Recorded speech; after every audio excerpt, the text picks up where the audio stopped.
The shuttle bay of Orion Crucible Academy stretched out before me like the maw of some ancient predator, all gleaming metal teeth and shadows that seemed to swallow light whole.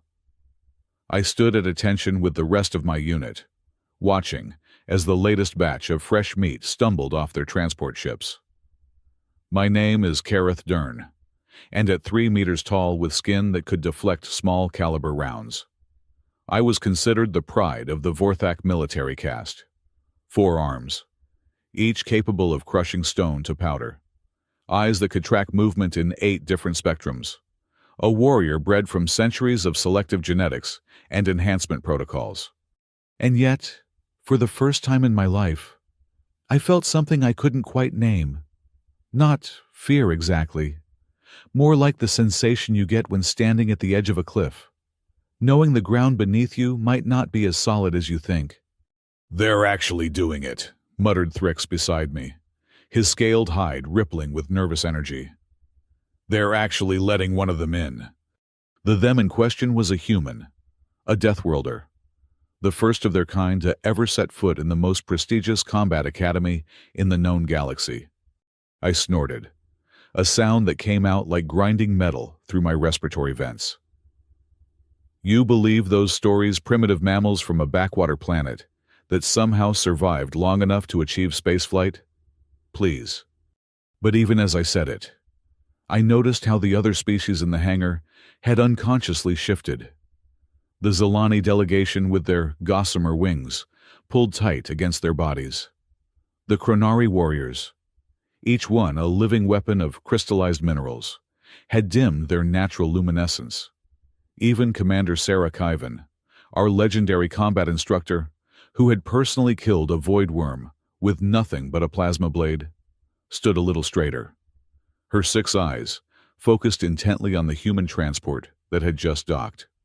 The stories about Earth had spread through the galaxy like wildfire ever since first contact 3 cycles ago. A planet where the gravity could crush most civilized species, where the wildlife included creatures that hunted for sport rather than sustenance, where the weather patterns alone had killed more humans throughout their history than all our wars combined. They called it a death world, and its inhabitants Deathworlders. Supposedly, humans had evolved on this nightmare sphere through sheer stubbornness and an ability to adapt that bordered on the absurd. They could survive injuries that would kill most species 3 times over. Their bodies produced combat drugs naturally when threatened. They bonded with predators as companions. Some of the stories were so ridiculous, I was certain they were propaganda. "Look at them all," I said to Thrix, gesturing at our fellow students with my upper right arm. "Terrified of a species that doesn't even have natural armor or weapons. No claws, no venom sacs, no acid secretions. They're basically walking meat sacks." Thrix's tail twitched, a sign of deep unease among his people. "You didn't read the medical briefing, did you?" "Why would I need to read about inferior biology? They have a skeletal system made of calcium phosphate that's denser than most military-grade polymers. Their muscle fibers can exert force that exceeds their own body weight by factors that shouldn't be possible. And their neural system," he paused, his voice dropping to barely a whisper, "it can override conscious thought in combat situations. They call it fight or flight, but the reports suggest it's more like switching from a thinking being to a pure killing machine." I was about to respond with another dismissive comment when the human transport's doors finally opened with a hydraulic hiss that seemed to echo through the suddenly silent hangar. Nothing happened for a long moment. Then, footsteps. Steady, measured, almost casual. Not the heavy stomps of a warrior or the precise clicks of a soldier, but something else entirely. Something that made every instinct I'd honed through decades of training suddenly wake up and pay attention. Jace Morgan walked into view, and the first thing I thought was, that's it.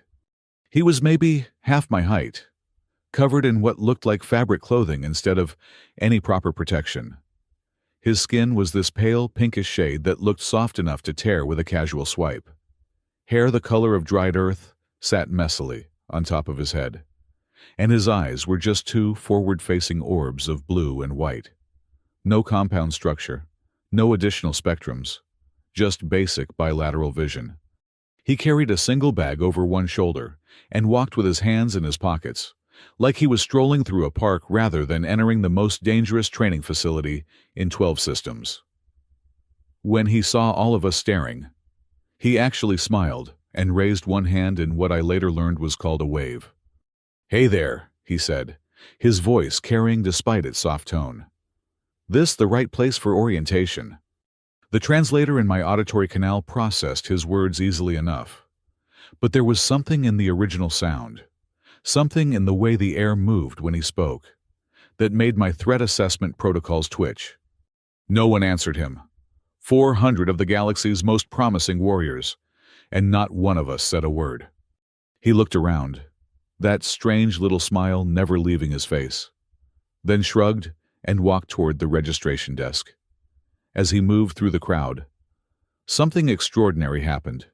Without any apparent coordination or conscious thought, everyone stepped aside.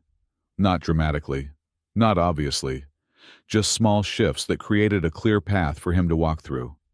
I forced myself to stand still, to not give in to whatever primitive instinct was trying to make me move.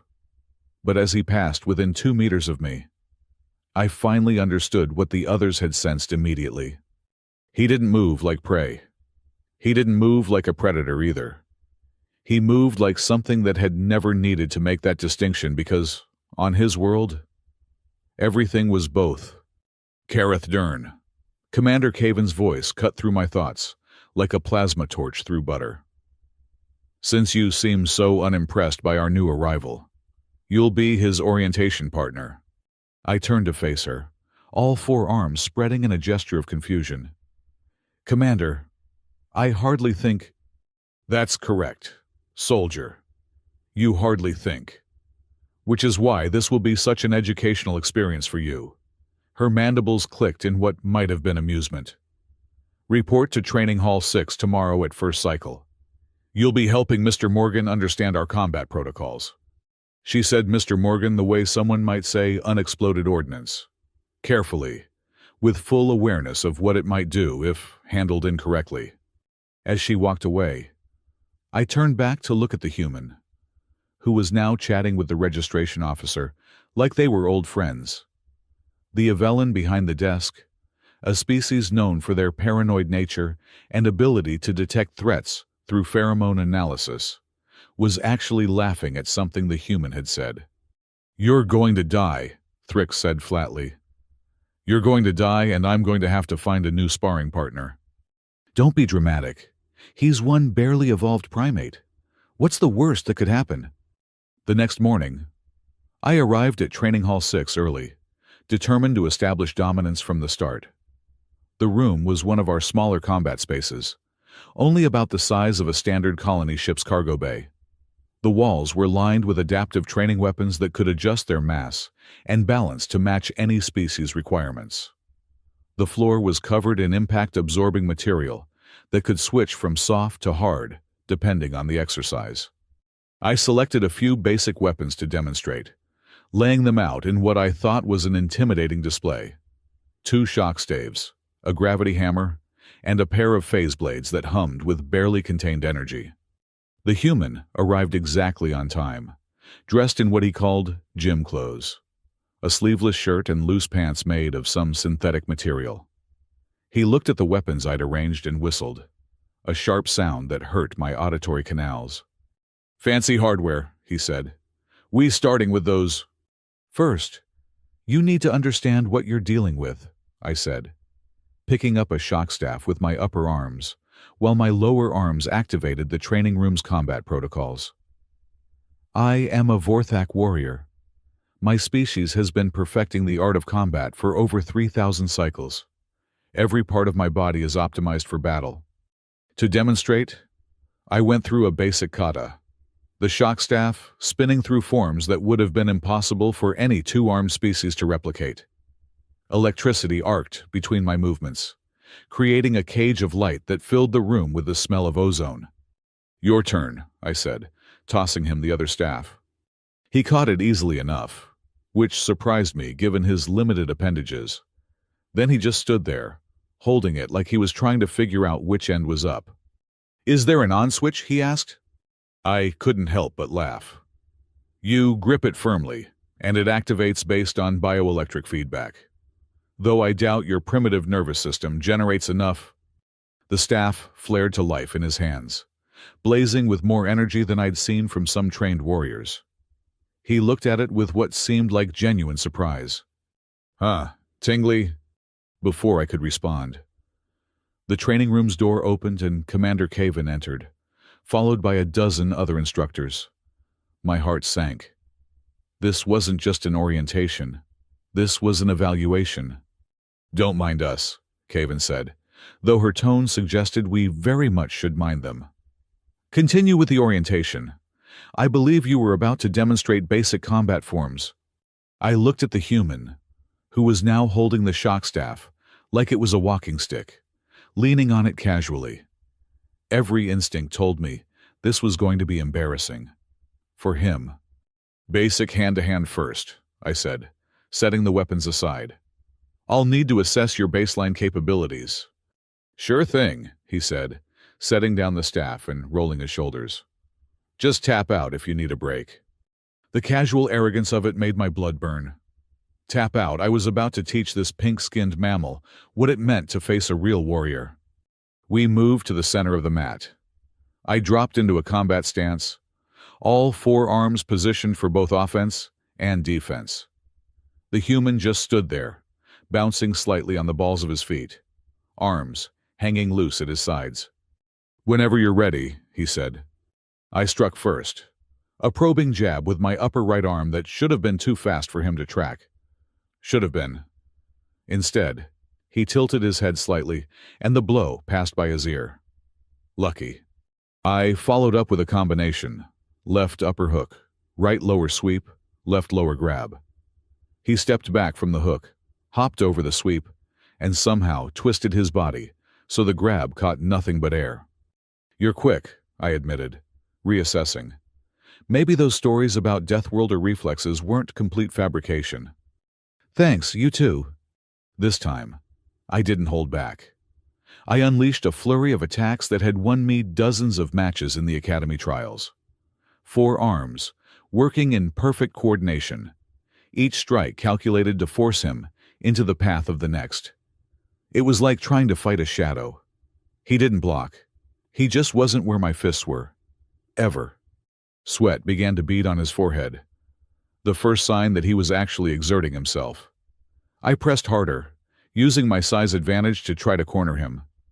That's when I made my first mistake. I reached for his shoulder with my upper left hand, intending to pin him in place for a finishing strike. My fingers barely brushed his shirt when his entire demeanor changed. The casual, almost playful look in his eyes went flat, dead flat, like someone had flipped a switch and turned off everything that made him a thinking being. His hand came up and caught my wrist. Not hard, not aggressive, just caught it, like stopping a falling leaf. "Careful," he said, and his voice was different too, quieter, more focused. "That's close to the throat." He let go and stepped back, shaking his head like he was clearing away cobwebs. The normal expression returned to his face so quickly, I wondered if I'd imagined the change. "Sorry about that," he said. "Reflex. Maybe we should use the weapons instead. Less grabby." I nodded, not trusting my voice. My wrist where he'd grabbed me was starting to display subcutaneous bruising. He'd barely applied any pressure, and still, my reinforced skin was bruising. We returned to the weapons. I selected the gravity hammer, a weapon that required immense strength to wield effectively. The human picked up one of the phase blades, examining it with what looked like genuine curiosity. "How does this work exactly?" he asked. "Is it contained plasma or some kind of hard light construct?" "Hard light with a plasma edge," I answered automatically, then wondered why I was giving technical specifications to someone I was supposed to be dominating. The balance will be difficult for someone with only 2 arms to... He activated it, and gave it an experimental swing. The blade hummed through the air in a perfect arc, leaving a trail of ionized particles in its wake. "Nice," he said. "Reminds me of something from a video game." I didn't know what a video game was, and I didn't care. I was done being surprised. I charged with the gravity hammer, bringing it down in an overhead strike that would have shattered concrete.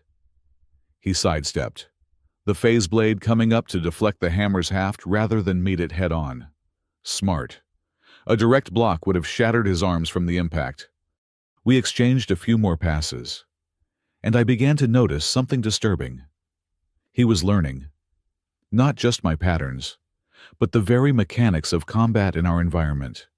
The way the artificial gravity fluctuated near the walls, the slight delay in the hammer's weight distribution, the optimal angles for the phase blade's energy dispersion.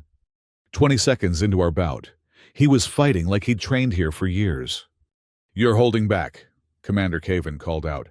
"Both of you." The human glanced at her, then at me. "Want to up the intensity?" Every rational part of my mind said no, but my pride, my stupid warrior's pride, said yes. "Try to keep up," I growled, and launched into an advanced assault pattern that had taken me 3 years to master. The gravity hammer became a blur of motion, its weight field distorting the air around us. I used all 4 arms to control its momentum, spinning it in ways that created a nearly impenetrable defense while maintaining constant, offensive pressure. The human watched for exactly 2 seconds. Then he moved. I don't know how else to describe it. One moment he was in front of me. The next, he was inside my guard. The phase blade deactivated as he dropped it. His empty hands somehow more terrifying than any weapon. He grabbed the hammer's haft between my upper and lower right hands, used my own momentum to spin me, and suddenly I was airborne. The world tumbled. The ceiling became the floor, became the wall, became pain, as I hit the mat hard enough to knock the air from all 3 of my lungs. When my vision cleared, he was standing over me with his hand extended, not in victory or threat, but to help me up. "Good match," he said, like we'd just finished a friendly game instead of a combat demonstration that had just shattered everything I thought I knew about human capabilities. I took his hand without thinking, and he pulled me to my feet with surprising strength. Only then did I notice that the training hall had gone completely silent. Every instructor, every observer, was staring at us with expressions ranging from shock to something that looked unsettlingly like fear. "Interesting," Commander Caven said finally. "Very interesting. Mr. Morgan, report to the advanced combat trials tomorrow. Kareth, you'll continue as his partner." As she turned to leave, she added, "And Kareth, next time someone tells you stories about Deathworlders, perhaps you'll listen." The human, Jace, waited until the instructors had left before turning to me. "Sorry if I went too hard there. Sometimes I get a little competitive." "That was you being competitive?" I asked, still trying to process what had happened. "What happens when you're actually trying—" He laughed, but there was something in it that made my threat assessment protocols scream again. "Hopefully, you'll never have to find out." We spent the rest of the orientation going through basic academy protocols, mealtimes, training schedules, academic requirements, normal, mundane things that felt surreal after what had just happened. He asked questions about other species, seemed genuinely interested in learning about different fighting styles and techniques, like a scholar rather than a warrior. But I kept thinking about that moment when I'd grabbed for his shoulder. That instant, when everything human about him had disappeared, replaced by something that millions of years of evolution had crafted to survive on a world that actively tried to kill everything on it. "Can I ask you something?" I said as we were finishing up. "Shoot." "The stories about Earth, about humans, how much of it is true?"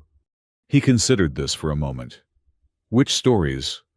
"That you bond with predators, that you produce combat drugs naturally, that you can survive injuries that would kill most species." "Oh, those are all true," he said casually. Though calling them combat drugs is a bit dramatic. Adrenaline is just a hormone. And the survival thing really depends on the injury. We're pretty fragile in a lot of ways. Fragile, I repeated, looking at the bruises on my wrist from where he'd barely touched me. Sure. We break pretty easily. We just got really good at putting ourselves back together. Or working through the damage, he shrugged. Evolution is weird like that. When everything on your planet is trying to kill you, you either get really good at not dying, or you go extinct. And the predator bonding. His face lit up in a way I'd never seen before. Oh man. Wait until I tell you about dogs. Humans and dogs. That's a story. So like 15,000 years ago, some of my ancestors looked at wolves. Actual wolves.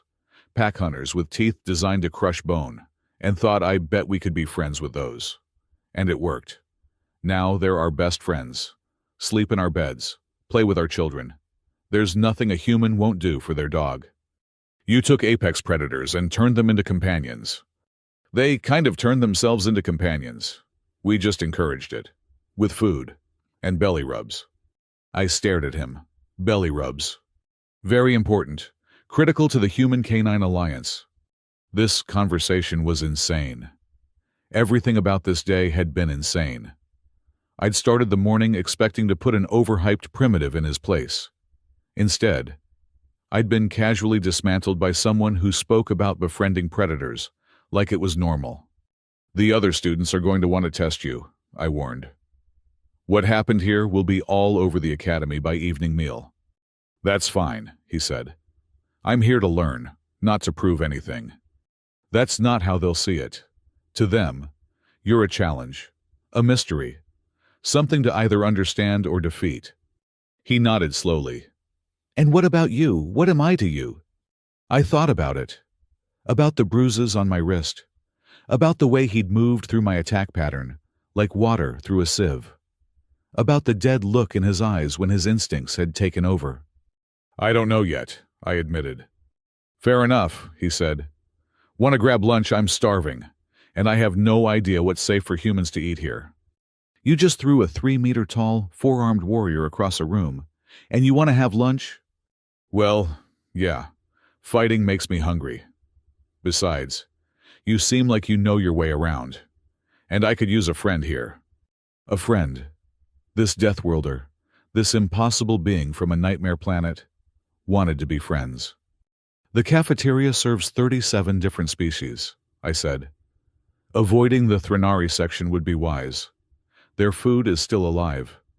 Still alive as in moving, or still alive as in screaming? Both.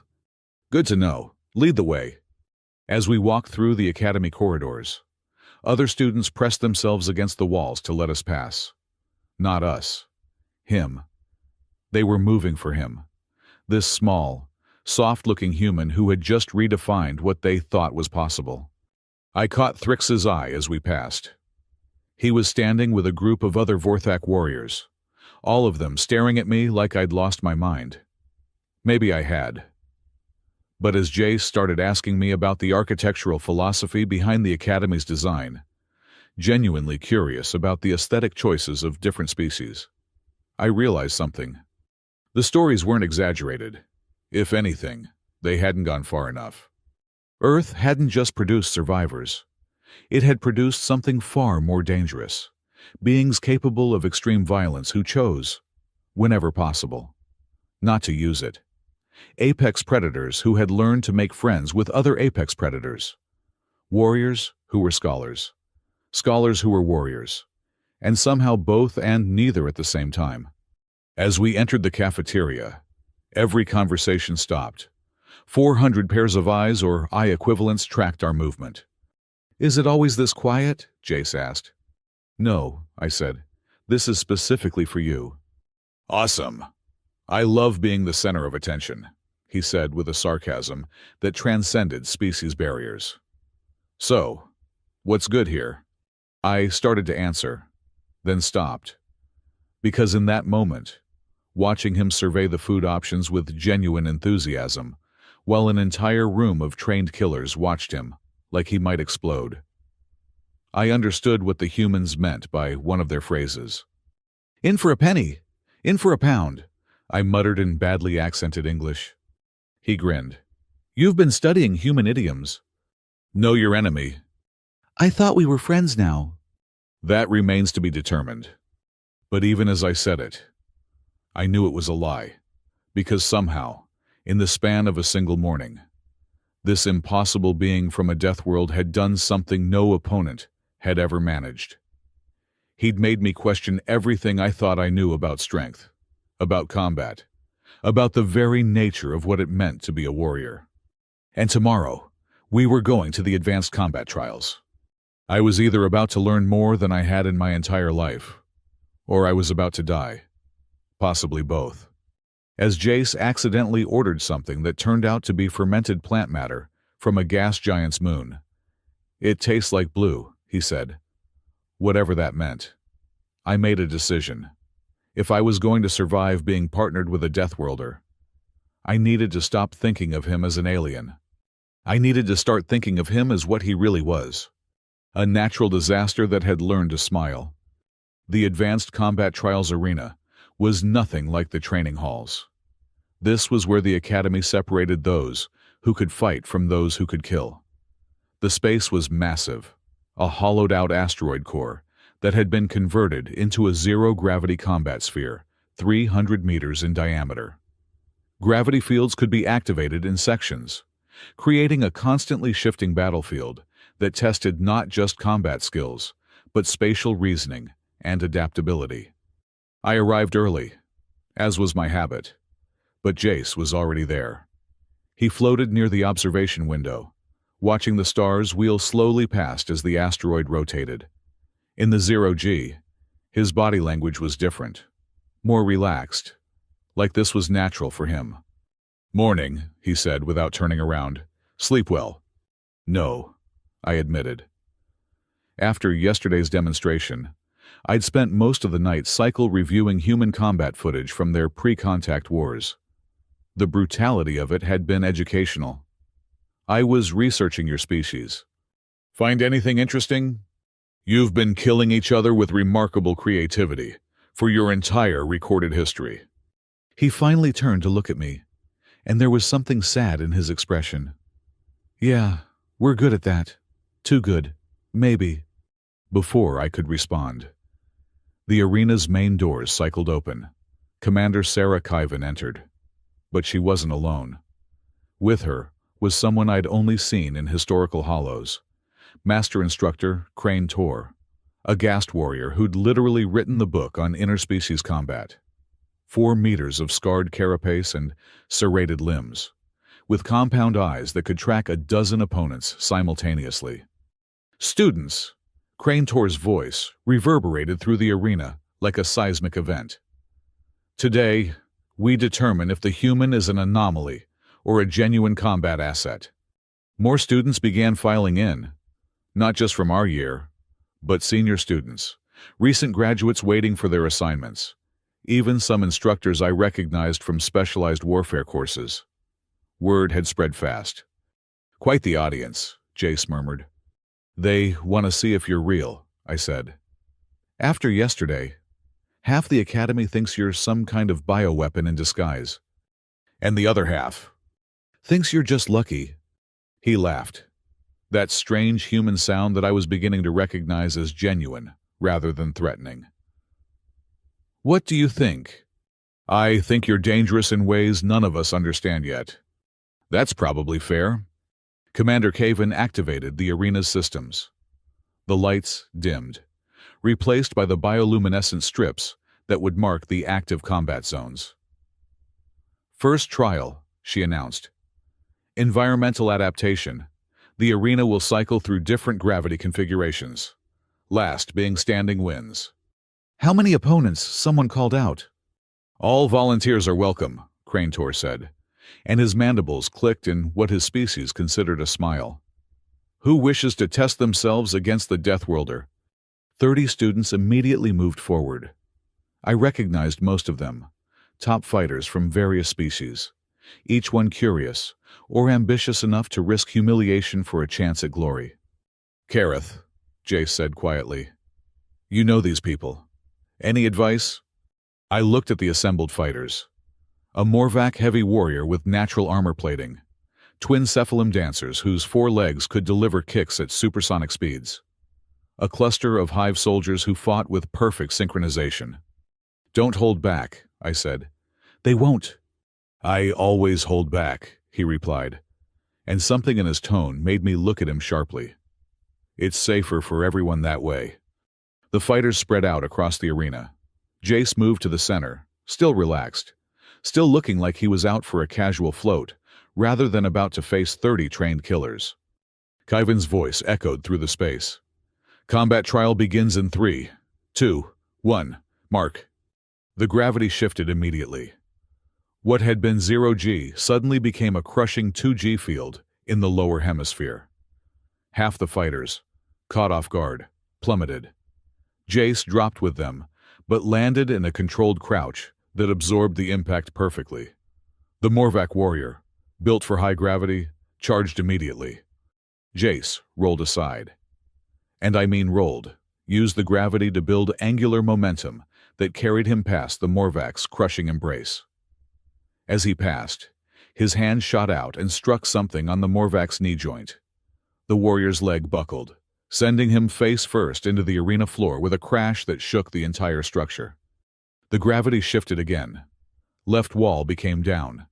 Everyone tumbled, but Jace was already moving, using the momentum to launch himself at the Cephalum dancers. They saw him coming and coordinated their defense. Legs, striking out in a pattern designed to create an impenetrable barrier. He went through it. Not around. Not over. Through. His body contorted in ways that shouldn't have been possible for something with a rigid skeleton. And suddenly, he was inside their defense. 2 quick strikes, precise as surgical lasers, and both dancers were spinning uncontrollably toward the arena walls. "Impossible," someone near me breathed. "He's predicting the gravity changes." But that wasn't quite right. I watched more carefully as the fight continued. He wasn't predicting them.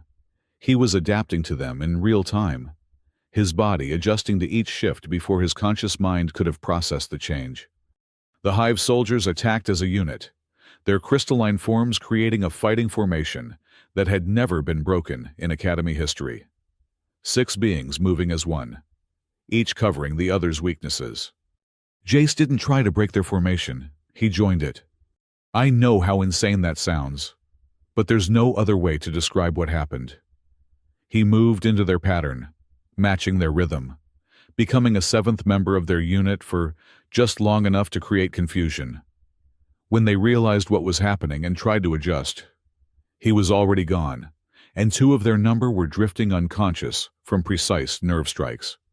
The gravity went 0G again, then immediately shifted to the ceiling.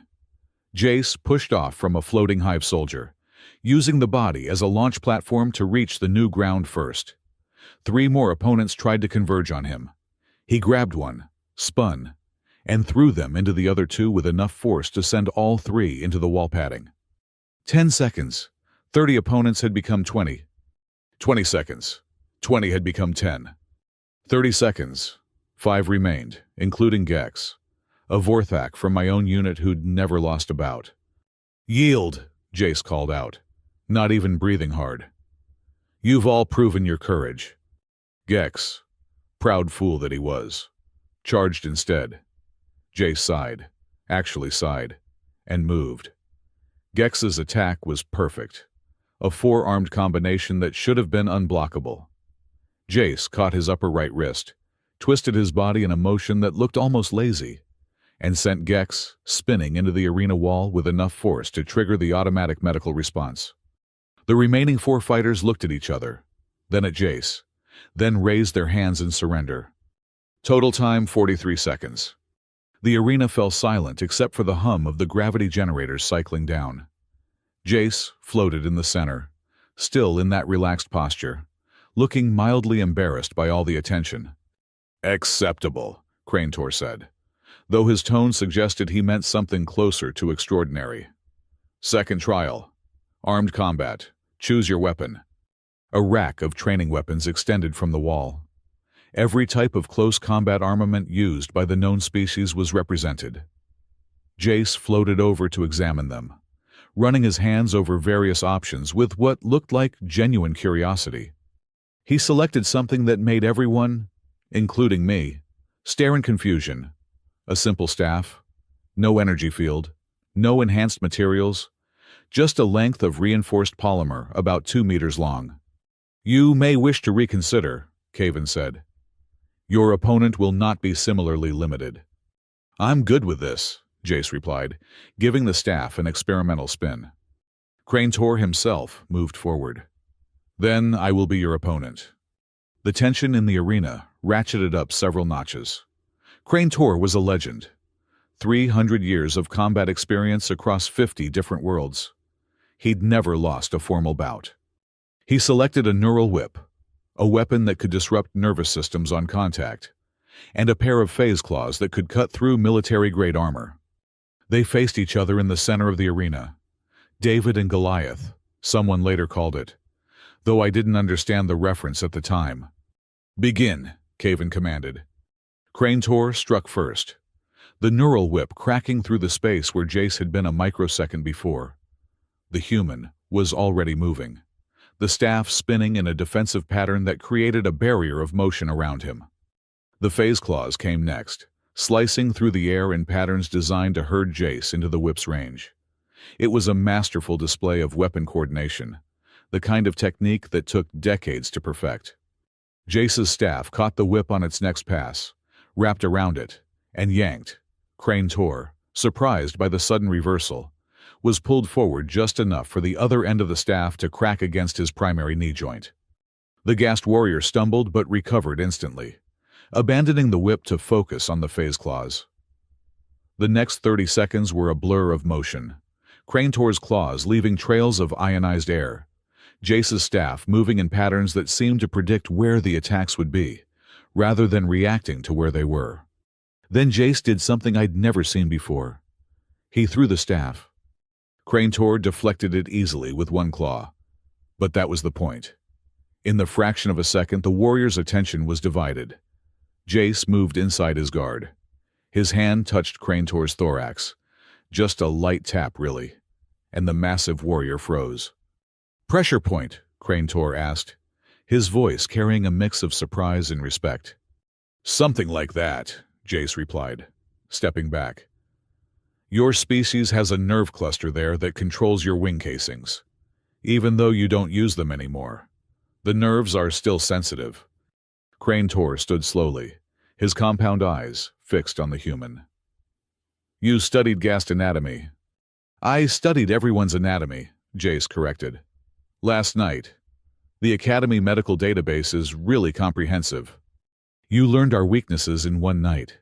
I couldn't help but ask. "Not weaknesses," Jace said, and he seemed genuinely offended by the term. "Just anatomy. Everything has pressure points if you know where to look." "Show me," Crane Tor commanded. "Show everyone." For the next hour, Jace gave what could only be described as a masterclass in anatomical combat. He demonstrated pressure points on volunteers from a dozen species, showing how a precise application of force could disable without permanent damage. He explained the logic behind each strike, the evolutionary reasons why certain nerve clusters existed, how to recognize them even in species you'd never encountered before. "Combat isn't about strength," he said at one point, gently correcting a Evelyn student's stance. "It's about understanding. Every living thing moves in patterns determined by their evolution. Learn the patterns, and you learn how to interrupt them." "This is how humans fight," someone asked. "This is one way humans fight," Jace corrected. "We've developed hundreds of combat systems. Some focus on strikes, some on grappling, some on weapons. But they all share one principle: efficiency. When you evolve on a world where everything wants to kill you, you learn to end fights quickly." "And if efficiency fails?" Crane Tor asked. Jace's expression darkened slightly. "Then we stop trying to be efficient and start trying to survive. That's different." "Show us," Crane-Tor commanded. I'd rather not. This is a combat trial. Show us. Jace looked at Commander Caven, who nodded. He sighed and moved back to the center of the arena. I need multiple opponents, he said. Fresh ones. Not the ones I've already fought. And I need you to understand that this is just a demonstration. I'm not actually trying to hurt anyone. 20 new volunteers stepped forward, eager to test themselves against techniques he hadn't shown yet. Begin, Caven commanded. What happened next was different.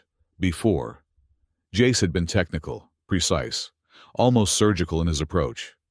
This time, he became something else. The first attacker came from his left. Jace didn't dodge or deflect. He met the charge head-on, his elbow driving into the attacker's solar plexus, with enough force to fold them in half. Before the body hit the ground, he was already moving, his leg sweeping two more opponents off their feet. A Chronari warrior tried to grab him from behind. Jace dropped his weight, rolled backward, and used the warrior's own momentum to flip them overhead. The impact created a small crater in the arena floor. 3 came at him simultaneously from different angles. He jumped, not away, but up and into them, his knees and elbows becoming weapons, striking at joints and soft tissue with devastating precision. In 30 seconds, all 20 opponents were down, not unconscious like in the first trial, but disabled, groaning, unable to continue fighting.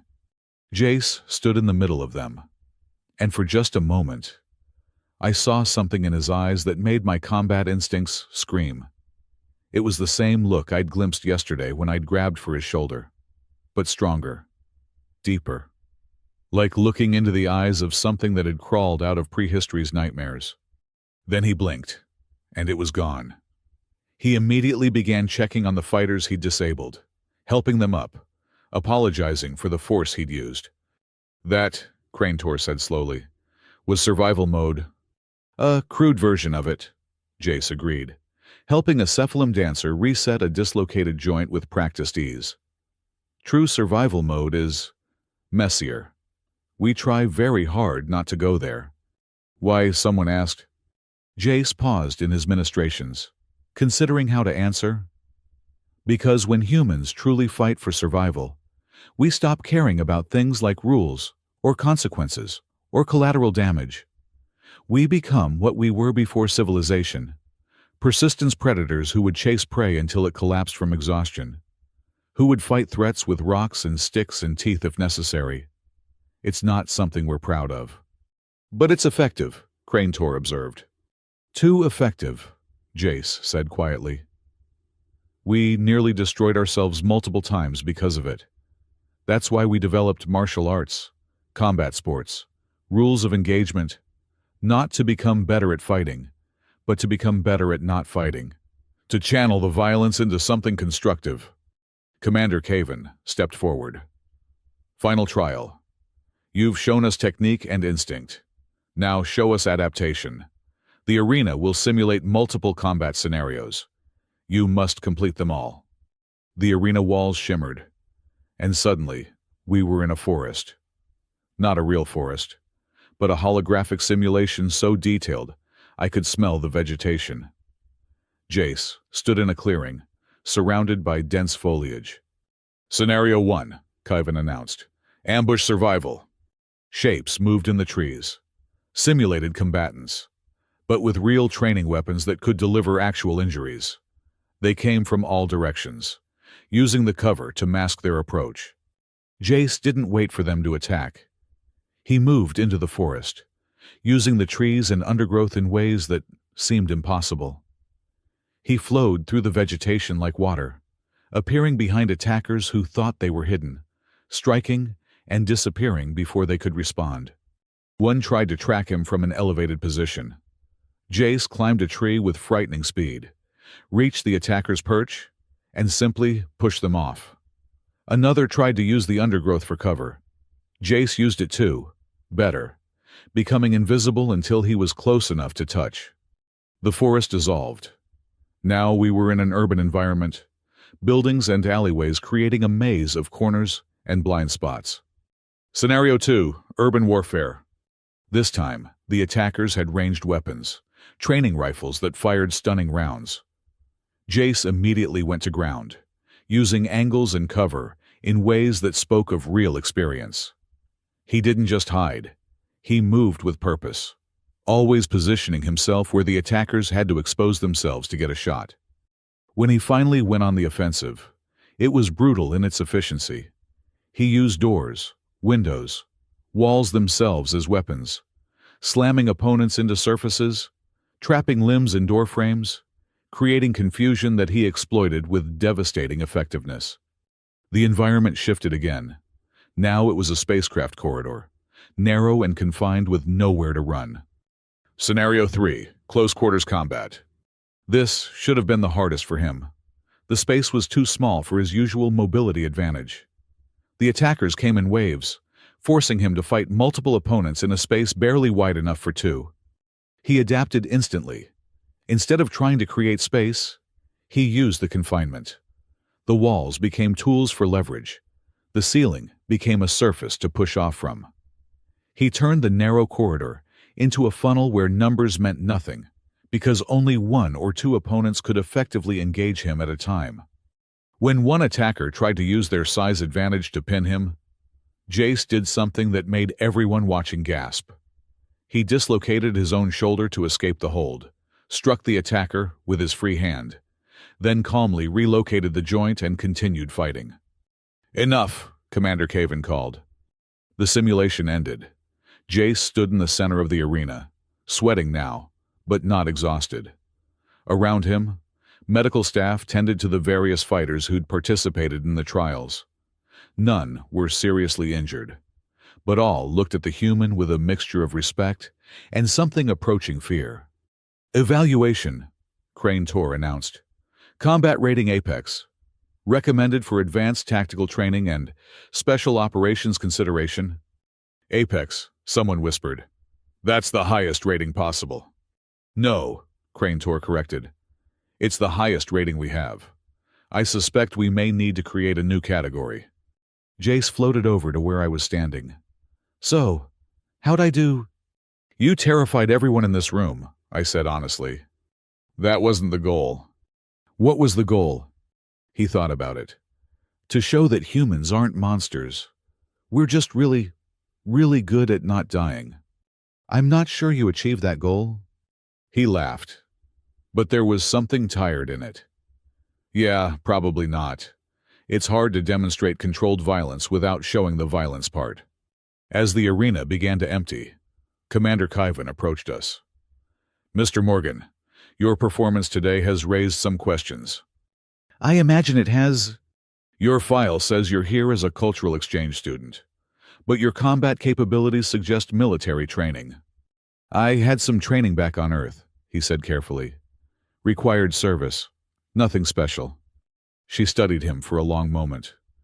"I see, Kareth. You'll continue as his partner.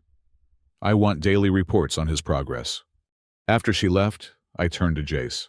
"Required service. Most humans do 2 years of military training," he said. "It's not really about creating soldiers. More about discipline, fitness, being prepared." "Prepared for what?" "Anything. Everything. You never know when the skills might be useful." I thought about what I'd just witnessed. If this was standard human training, what were their actual soldiers capable of? "You said you always hold back," I said. "How much?" He was quiet for a long moment. "On Earth, there's something called the 90% rule. In any non-lethal situation, you never use more than 90% of your capability. Always keep something in reserve. And today, maybe 60%, 70 at the most." I stared at him. "You were at 60%. These were training exercises with safety parameters. No one was actually trying to kill me. That makes a difference. And if someone was trying to kill you..." His expression went distant. "Then the percentages stop mattering. You do whatever it takes to go home." As we left the arena, I realized something had fundamentally changed.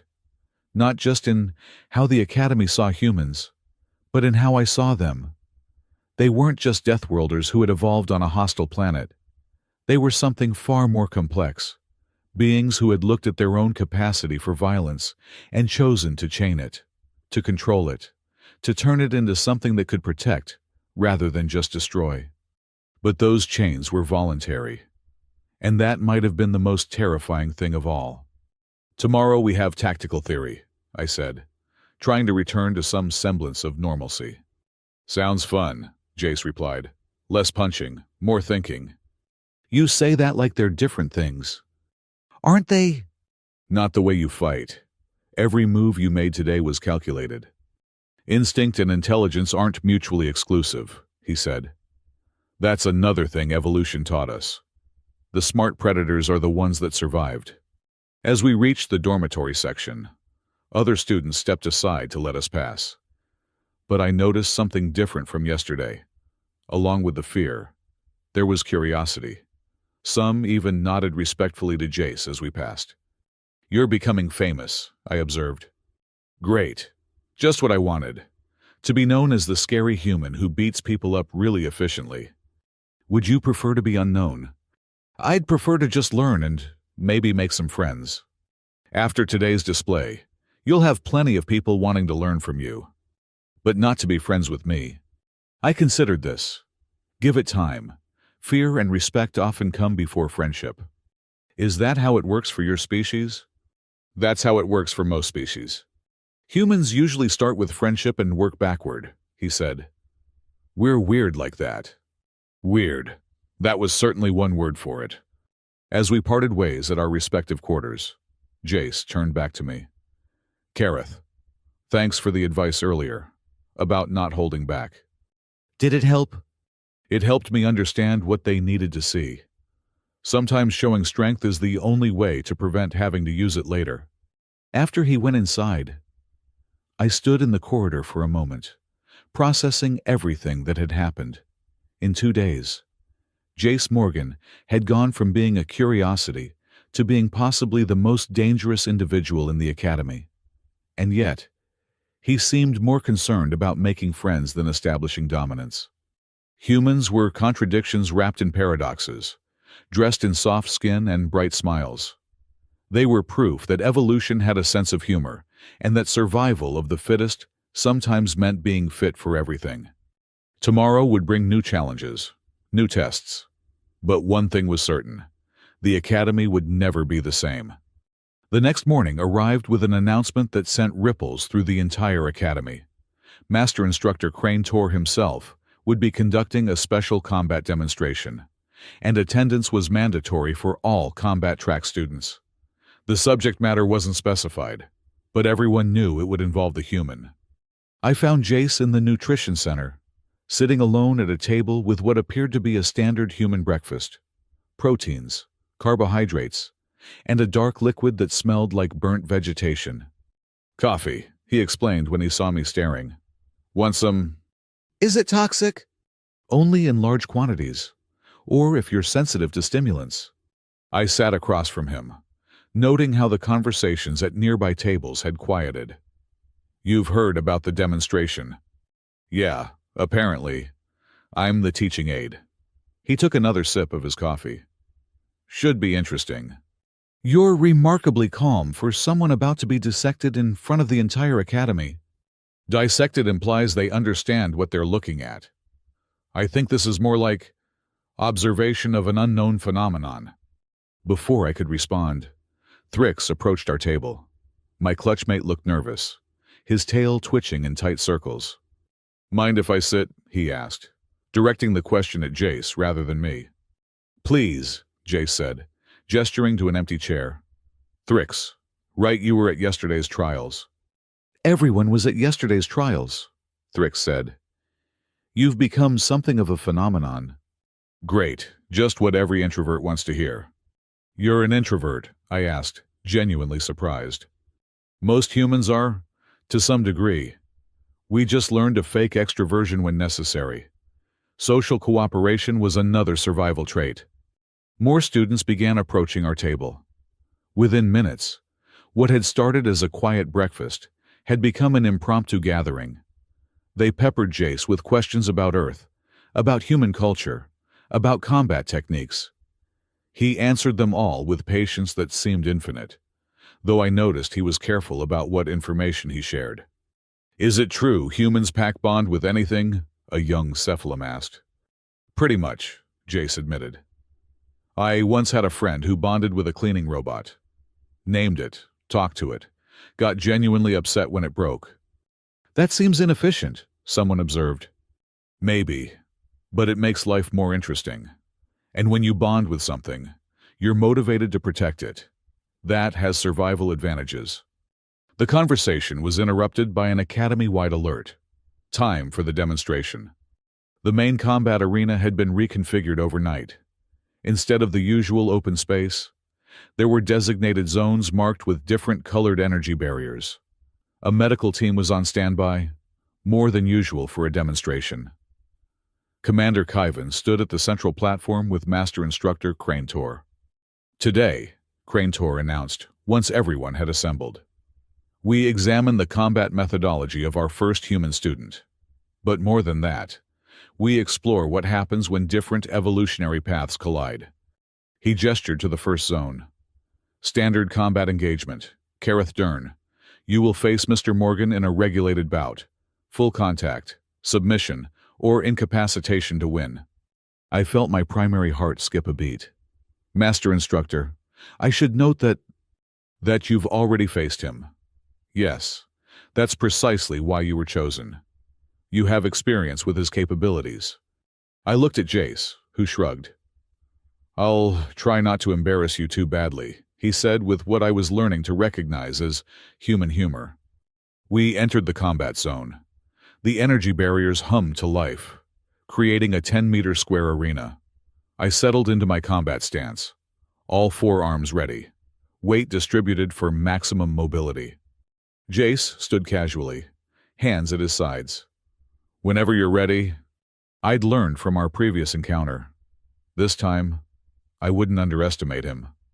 I opened with a feint, upper arms suggesting a high attack while my lower arms went for his legs. He read it perfectly, stepping back just enough to avoid both. "Good," he said. "You're not telegraphing as much." I pressed forward with a combination I'd perfected over years of training. My species' advantage was redundancy. 4 arms meant I could attack and defend simultaneously, creating patterns that most bipedal species couldn't counter. Jace weaved through my attacks like smoke through a grid. Not with the frantic dodging of someone overwhelmed, but with an almost lazy efficiency. Each movement was precisely what was needed. Nothing more. "You're still thinking too much," he said, deflecting a strike with his forearm. "Combat at this speed has to be instinctive." "Easy for you to say," I grunted, increasing my tempo. "Your instincts were honed on a death world. So hone yours here." I saw an opening. His weight had shifted slightly, too far left after avoiding my lower right hook. My upper left hand shot toward his exposed ribs. Time seemed to slow as my fingers made contact with his shirt. Then everything went wrong. I'd meant to grab him, to use my superior strength to control his movement. But the moment my hand closed on the fabric near his collar, something fundamental changed in his posture. His shoulders dropped and rotated. His center of gravity shifted. His eyes, those soft, friendly human eyes, went completely flat. His right hand came up faster than my eyes could properly track. Not to strike, but to grab. His fingers locked around my wrist with pressure that felt like a hydraulic press, slowly engaging. His other hand was already moving, heading for my elbow joint. I tried to pull back, but his grip was absolute. Not painful yet, but promising agony if I continued to resist. His thumb found a specific spot on my wrist, and suddenly, my entire arm went numb. "Don't," he said, and his voice was different, quieter, flatter, like all the humanity had been drained out of it. "Let go." I released his shirt immediately. The moment I did, the pressure on my wrist eased. The dangerous emptiness in his eyes flickered and filled with something like concern. "Sorry," he said, stepping back and releasing my arm completely. "Reflex. You okay?" I flexed my fingers, feeling sensation return in tingling waves. "What was that?" "Grabbing near the throat triggers things," he said simply. "It's hard to override." "That was a nerve lock," Crane Tor announced from outside the zone. "Humans have mapped the nervous systems of their own species extensively. They know exactly where to apply pressure for maximum effect with minimal damage." "How long did that take?" someone called out. "From grab to lock?" 3 seconds, Caven answered, consulting her timepiece. "Actually, closer to 2.8. "Continue the demonstration," Crane Tor ordered. We reset. This time, I was more careful. No grabs near his upper body. I focused on strikes and leg sweeps, techniques that wouldn't trigger whatever that response had been. It didn't matter. Jace had apparently decided to stop being purely defensive. He moved inside my guard with disturbing ease, his hands finding pressure points I didn't know I had. A touch to my secondary shoulder joint made that arm spasm. A precise strike to my hip threw off my balance. A sweep that barely seemed to have any force behind it put me on my back. "The human is not stronger than you." Kareth. Crane Tor narrated for the audience. "But strength is irrelevant when your opponent understands leverage and anatomy. Notice how every strike targets either a nerve cluster or a balance point." I got back up, frustration building. I was one of the top fighters in my year. I'd won dozens of bouts against opponents from various species. But fighting Jace was like trying to grab water. He flowed around everything I did. "Stop thinking about winning," Jace advised quietly. "Think about learning. Learning how to lose efficiently. How to adapt. You're still fighting like you're facing another Vorthak. I'm not. My body moves differently. My balance points are different. My reactions are different. Adapt to what is, not what should be." I took a breath, centering myself. He was right. I was trying to force familiar patterns onto an unfamiliar opponent. The next exchange was better. I stopped trying to use techniques designed for four-armed opponents and started improvising. When he moved left, I didn't follow with the combination I'd been trained to use. I created something new, something that accounted for his tendency to drop low when dodging. It almost worked. My lower right fist actually grazed his ribs before he twisted away. "Better," he said, and seemed genuinely pleased.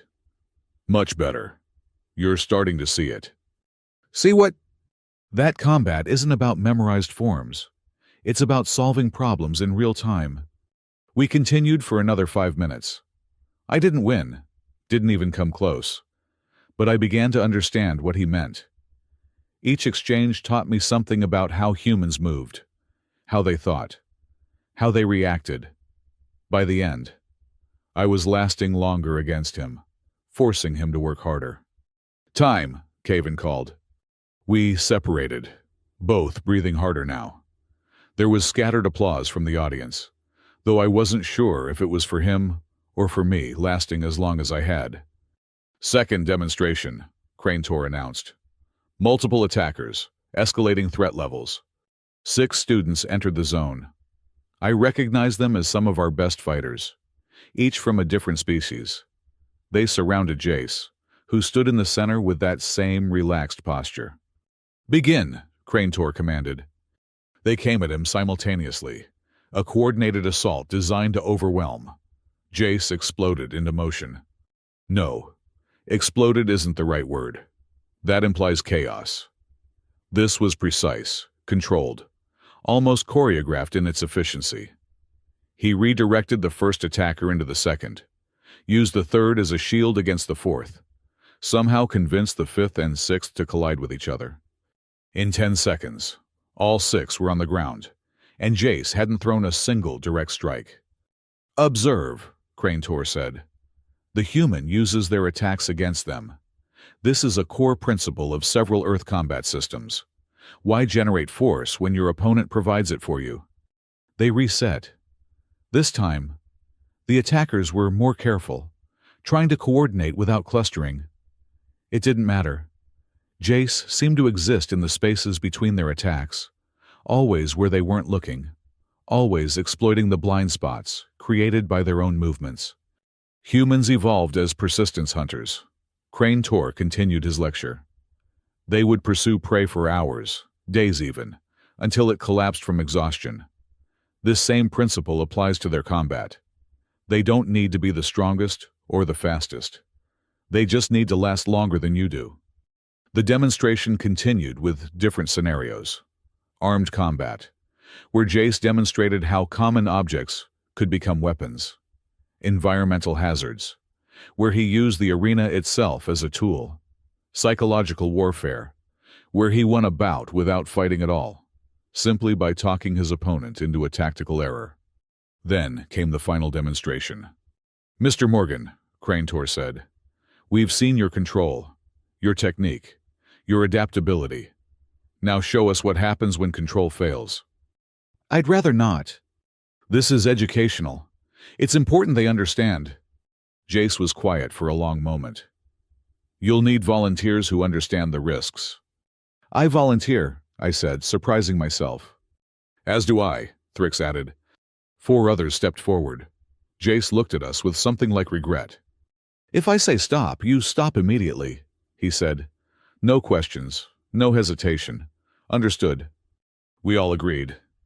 And someone should be ready with medical support, just in case. The medical team moved closer to the zone barriers. "The scenario," Crane Tor announced, "is survival. No rules, no restrictions. The human will operate at full capacity." "Not full," Jace corrected quietly. "Never full, but less restricted." We spread out around him. This time, his posture was different. Lower, tighter, like a spring compressed to its limit. His breathing changed, becoming deeper and slower. His eyes tracked all of us simultaneously. Not the focused attention of before, but something more diffuse, more primitive. "Begin," Crane Tor commanded. Thrix moved first, coming in low and fast. Jace's response was immediate and brutal.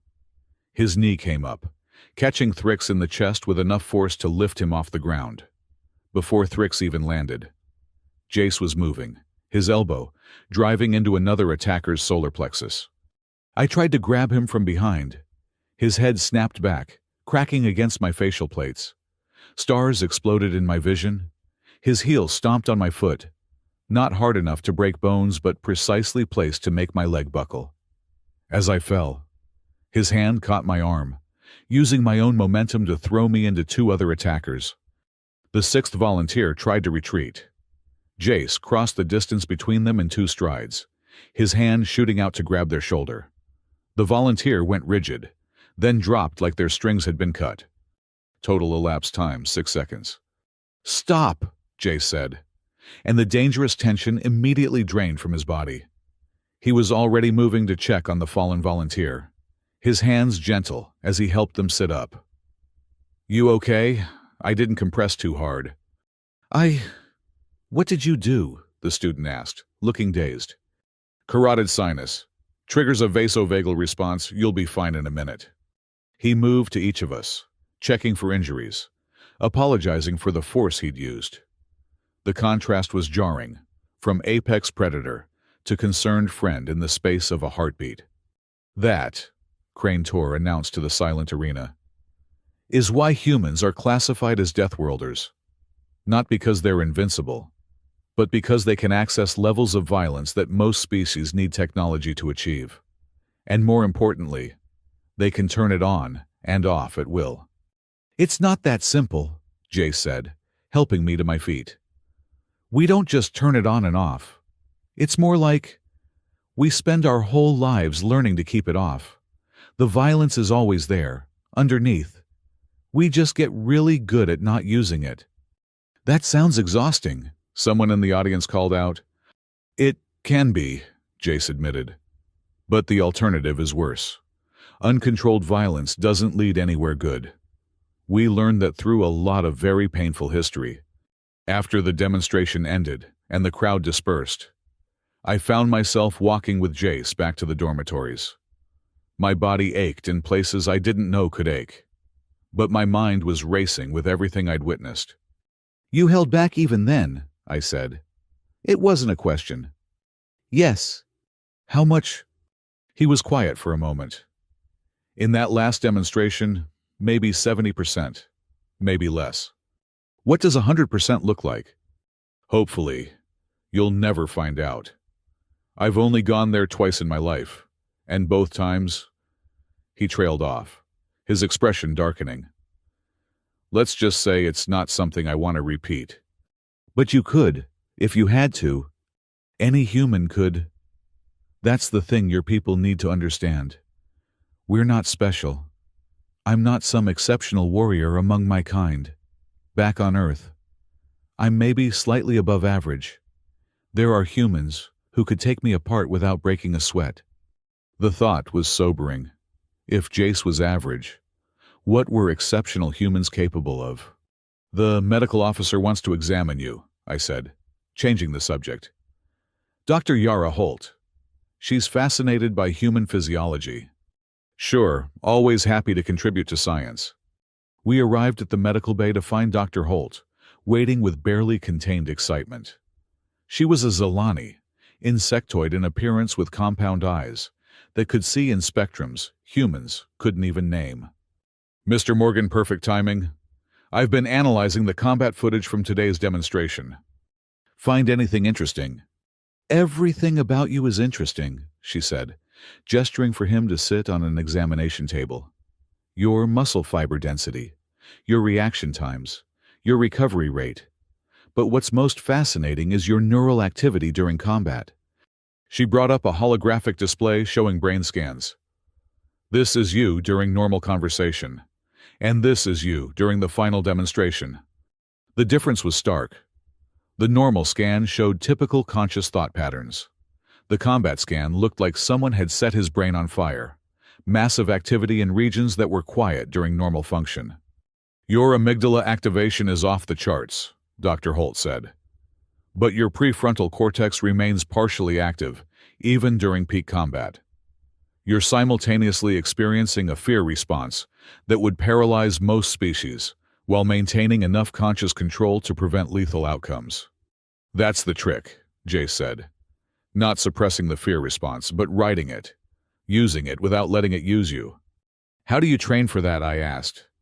"Start young. Controlled exposure to stress. Martial arts, sports, competitive activities. We basically spend our childhoods learning to be comfortable, being uncomfortable." Dr. Holt continued her examination, taking samples and readings with Jace's permission. Everything she found seemed to both fascinate and concern her. "Your bone density is comparable to military-grade composite materials. Your tendons could support 3 times your body weight under stress, and your blood chemistry. You have natural compounds that most species would classify as combat drugs. Adrenaline, cortisol, endorphins," Jace listed, "standard human chemistry." Standard for humans. Perhaps, for the rest of us, these would be controlled substances. As she continued her examination, I thought about everything I'd learned. Humans weren't just physically capable. They were psychologically adapted for violence in ways that were hard to comprehend. They'd evolved on a world that demanded both extreme violence and extreme cooperation for survival, creating a species of living contradictions. "There's something else," Dr. Holt said, looking at her readings with confusion. "Your cellular regeneration rate is unusual. Not faster than normal, but more efficient. Like your body has learned to repair damage with minimal resources." "Probably from our evolutionary history," Jay said. "When you evolve in scarcity, you learn to make do with less, including healing from injuries that would be fatal to other species. Sometimes, depends on the injury. We're not immortal, just stubborn." Alert chimed on Dr. Holt's console. "Oh, interesting. The Academy Board wants to see you, Mr. Morgan. Immediately." Jace sighed. "Let me guess. They're reconsidering whether having a human student is worth the insurance liability." "Actually," Dr. Holt said, reading the message, "they want to discuss expanding the program. Apparently, Today's demonstration convinced them that understanding human combat capabilities is essential for future diplomatic and military relations. Great, Jace muttered. From exchange student to circus attraction. I'll come with you, I offered. Thanks, but this is something I should handle alone. Besides, he gave me a wry smile. You look like you need about 12 hours of sleep and a therapeutic bath. He wasn't wrong.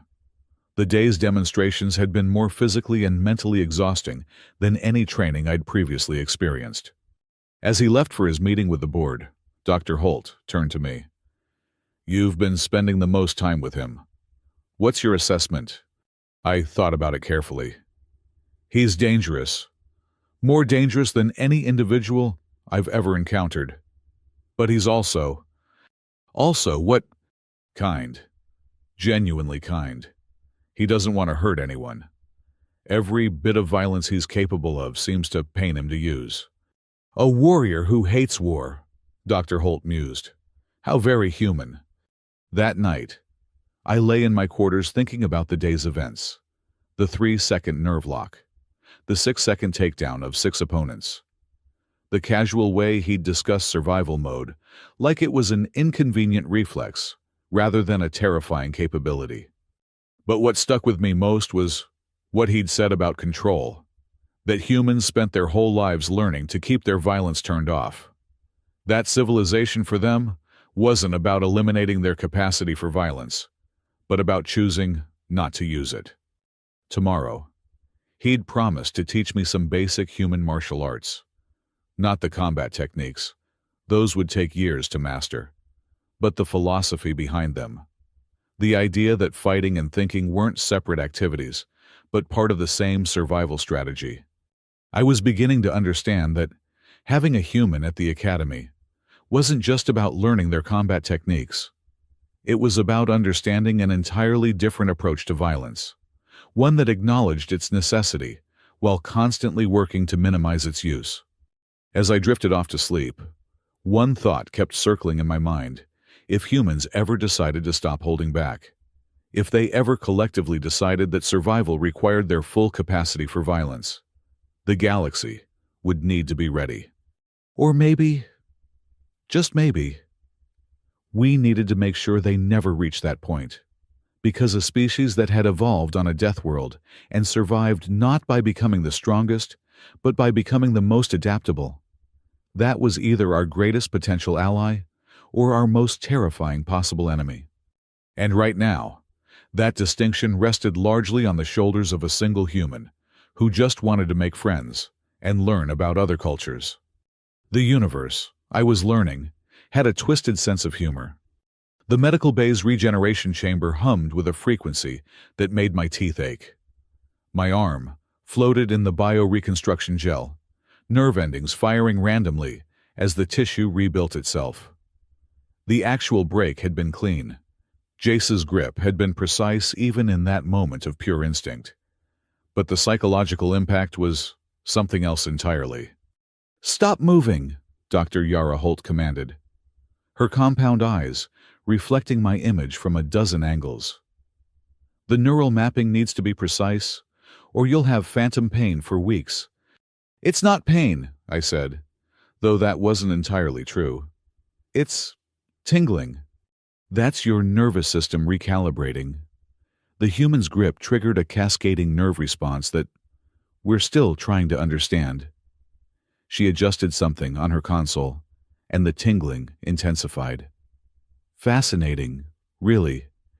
He managed to compress specific nerve clusters while avoiding permanent damage. The precision required is extraordinary. The door to the medical bay slid open, and Thrix entered, followed by 3 other students from yesterday's demonstration. They all moved carefully, sporting various bruises and therapeutic patches. "Came to check on our fellow survivor," Thrix said, attempting humor despite the medical wrap around his ribs. "How's the arm?"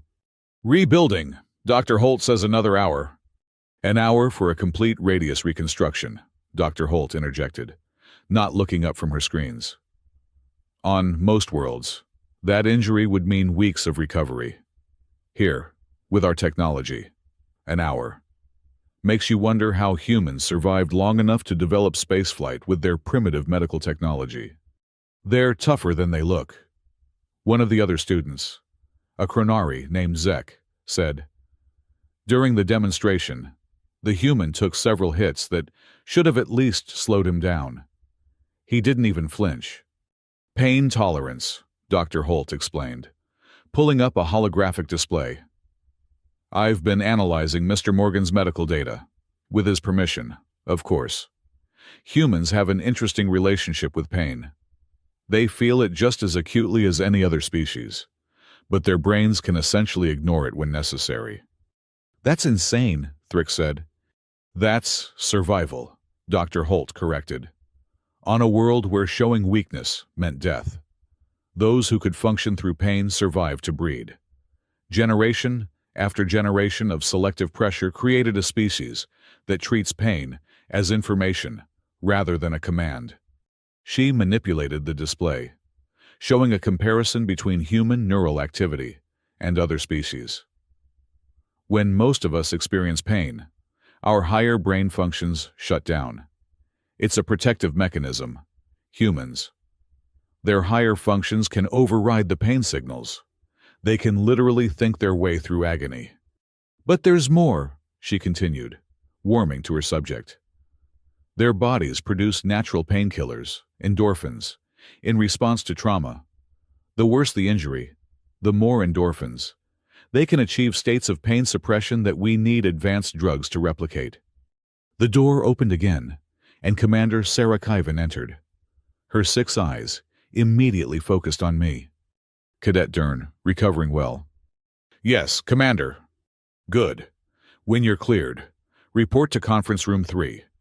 We're conducting a full analysis of yesterday's incident. Incident? I asked. It was a training demonstration. It became an incident the moment a student required medical intervention. The board wants to understand exactly what happened. She paused. The human will be there as well. He's been quite insistent that the fault was his. After she left, Dr. Holt made a sound that her species used to indicate amusement. He's been here 3 times already, checking on your recovery. Brought something called cookies the 2nd time. I had to analyze them for toxins before he remembered that processed sugars might not be compatible with your digestive system. He brought food. Apparently, it's a human gesture of apology. They share food as a social bonding mechanism. Fascinating species. Really. They'll pack bond with anything, share resources even when scarce, and yet they're capable of violence that would make a gassed warrior pause. The regeneration cycle completed with a soft chime. I flexed my newly rebuilt arm, marveling at the lack of pain. Just a slight stiffness that Dr. Holt assured me would fade within hours. Before you go, she said, I want to share something I discovered in my research. She pulled up a new display, this one, showing what looked like historical data from Earth. Humans have a saying, we sleep safely in our beds because rough men stand ready in the night to visit violence on those who would do us harm. It's from one of their philosophers, discussing the paradox of civilization requiring violence to prevent violence. That seems contradictory. To us, perhaps. But humans evolved understanding that paradox. They've structured their entire civilization around it. They train their warriors not just to fight, but to bear the psychological burden of violence so others don't have to. She showed me images from Earth's history, wars, conflicts, but also the aftermath. Soldiers returning home, struggling to reintegrate into peaceful society. They pay a price for their violence, she continued. Even when justified, even when necessary.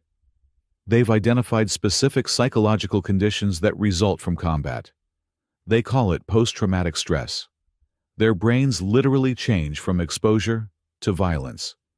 But they keep fighting, because they understand that sometimes violence is necessary to protect what they value. But unlike species that glorify combat, humans treat it as a burden, a necessary evil, not a celebrated good. I thought about Jace's expression after the demonstration, the way he'd immediately checked on everyone he'd disabled. The concern hadn't been an act.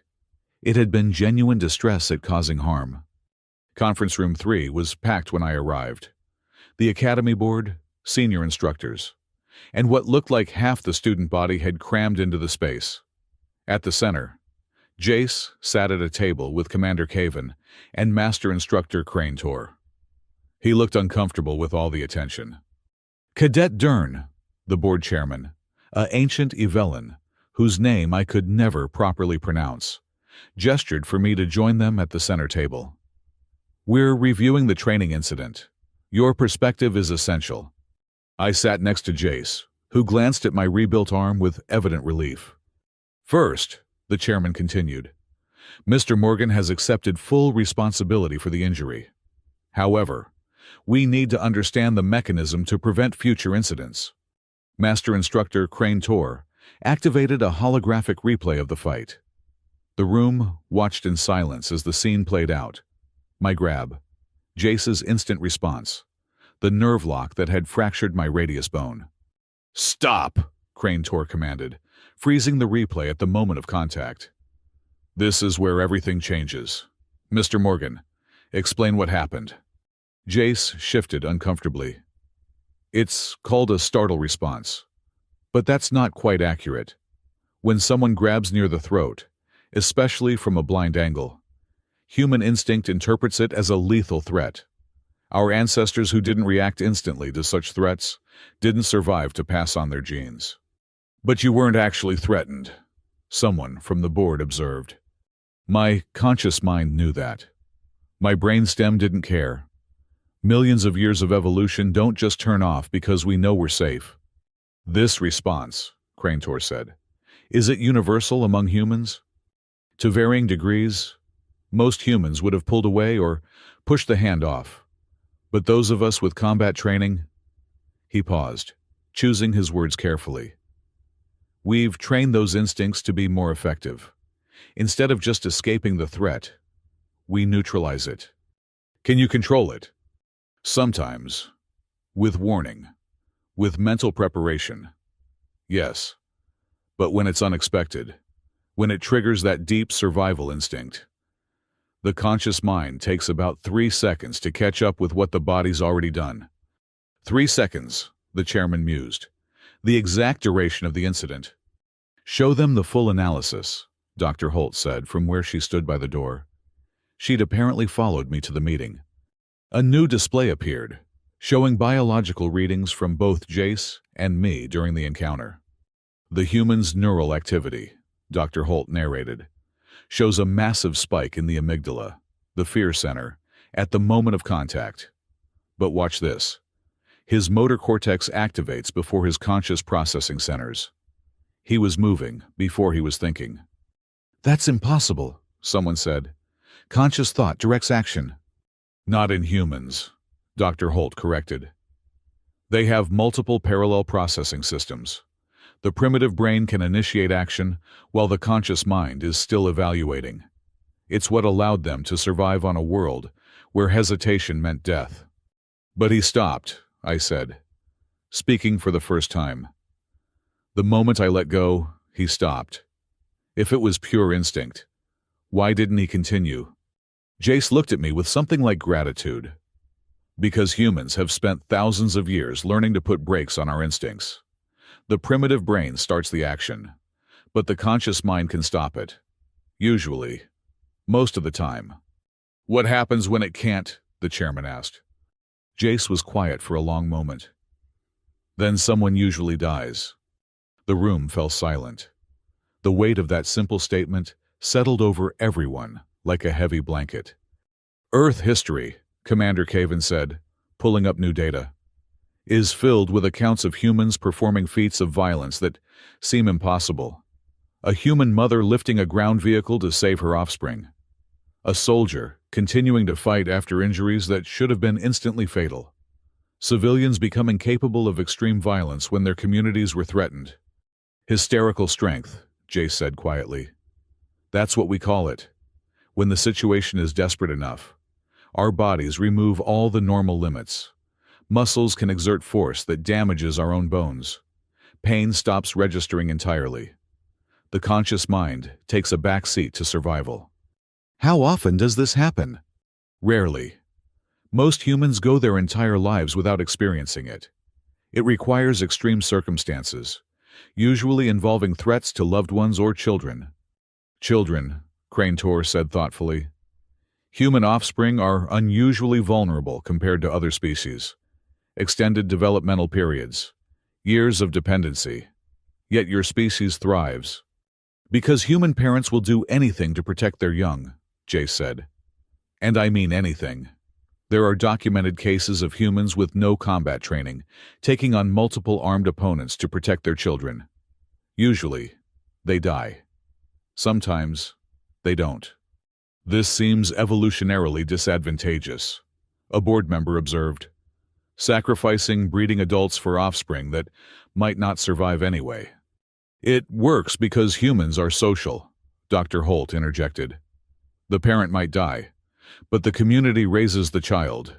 The genes for that level of protective instinct get passed on. Over time, it becomes a species-wide trait. We're getting off topic, the chairman said. The question is whether having humans in combat training poses an unacceptable risk. The risk is manageable, I said, surprising myself by speaking up. Jace has been here for 3 days. In that time, he's participated in dozens of combat scenarios. This was the only incident, and it only happened because I grabbed him in a specific way that triggered a specific response. Which you couldn't have known about, Jace added quickly. But now we do know. We can adapt our training to account for human instincts. Master Instructor Crane Tor clicked his mandibles in agreement. The cadet makes a valid point.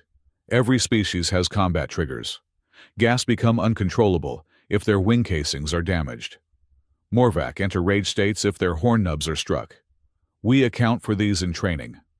Human triggers seem more extensive, the chairman observed. Because humans evolved on a more dangerous world, Commander Caven said. But that also means they've developed more control mechanisms. Mr. Morgan stopped his response the moment the trigger was removed. A Morvac in rage state continues for minutes, regardless of stimuli. The board conferred quietly among themselves for several minutes. Finally, the chairman spoke. Training will continue, with modifications. All combat instructors will receive briefings on human trigger responses. Mr. Morgan, you'll work with Dr. Holt to create a comprehensive guide to human combat instincts. And Cadet Dern. Yes, sir. You'll continue as Mr. Morgan's partner. Your experience is valuable, and you've shown remarkable adaptability. After the meeting dispersed, Jace and I found ourselves walking through the academy grounds. The binary suns were setting, casting long shadows across the training fields. I really am sorry about your arm, he said for probably the 10th time. It's fixed. Better than before, actually. Dr. Holt used the opportunity to reinforce the bone structure. Still, I should have warned you about the throat thing. How could you warn me about something you don't consciously control? He laughed, but it was bitter. That's the thing about being human. We're constantly managing instincts we don't fully control. It's exhausting sometimes. We reached an observation deck that looked out over the asteroid field surrounding the academy. The view was spectacular. Thousands of rocks tumbling slowly through space, catching and reflecting the light of distant stars. Can I ask you something? I said. Sure. What made you come here to the academy? I mean, you must have known how your species would be perceived. He was quiet for a long moment, watching the asteroids drift by. Earth is preparing to join the galactic community, not just as traders or diplomats, but as full members. That means military integration eventually. Someone had to be first. Someone had to show that humans can work with other species, that we're not the monsters some think we are. And you volunteered. I was selected. My psychological profile suggested I'd be able to handle the isolation, the cultural differences. He smiled wryly. They didn't mention I'd be treated like a walking weapon. Is that how you feel, like a weapon? Sometimes. When everyone looks at you and sees danger first, person second. Yeah, it feels like being a weapon. I thought about my own first reaction to him, the fear and dismissal I'd felt. That's changing. After today, after seeing you take responsibility, explain things, show concern for others, people are starting to see you as more than just a Deathworlder. Are you? I considered the question honestly. Yes, you're dangerous. There's no denying that. But you're also controlled, thoughtful. You use violence as a tool, not a solution. That's all any human tries to do. We just have more tools than most. A soft chime indicated the evening meal period was beginning. As we headed toward the nutrition center, I noticed other students' reactions to Jace had shifted. There was still wariness, but also curiosity. A few even nodded in greeting. Progress, Jace murmured. In the nutrition center, we found ourselves at a table with a mixed group of students. The conversation naturally turned to the day's revelations about human physiology. So you're basically walking chemical weapons factories, a Cephalum student said, not unkindly. More like walking survival mechanisms, Jace corrected. Everything about human biology is geared towards staying alive in hostile conditions. The chemicals are just part of that. What about the healing factor Dr. Holt mentioned? Thrix asked. Is it true? Humans can survive injuries that would kill most species. Sometimes, we have redundant systems for most critical functions. Lose a kidney. The other one takes over. Liver damaged, it regenerates. Heart stops. CPR can restart it. We're not invulnerable, just resilient. And the pack bonding? Another student asked. Is that a survival mechanism too? Jace's expression softened. That's more than survival. That's what makes us human. We bond with others, our own species, other species, even inanimate objects, because isolation is death for humans. We're social to our core. A human alone is barely functional. A human with a pack, that's when we're at our strongest. Is that why you were so distressed after injuring Kareth? Thrix asked. Partly, but also because causing unnecessary harm goes against everything we try to be. We have all this capacity for violence, but using it takes a toll. Every human who's been in real combat carries scars you can't see. Post-traumatic stress, I said, remembering Dr. Holt's explanation. Among other things, we can do terrible things when necessary, but we pay for it psychologically. Some never fully recover. The conversation continued late into the evening. Stories were shared, Jace telling tales of Earth, others describing their own worlds. Gradually, the atmosphere shifted from interrogation to genuine cultural exchange. As the evening wore on, Dr. Holt joined us, carrying a datapad filled with notes. I've been researching Earth literature on combat psychology, she announced. Do you know humans have been studying their own violent instincts for thousands of years? They have entire philosophical schools dedicated to understanding and controlling their capacity for violence.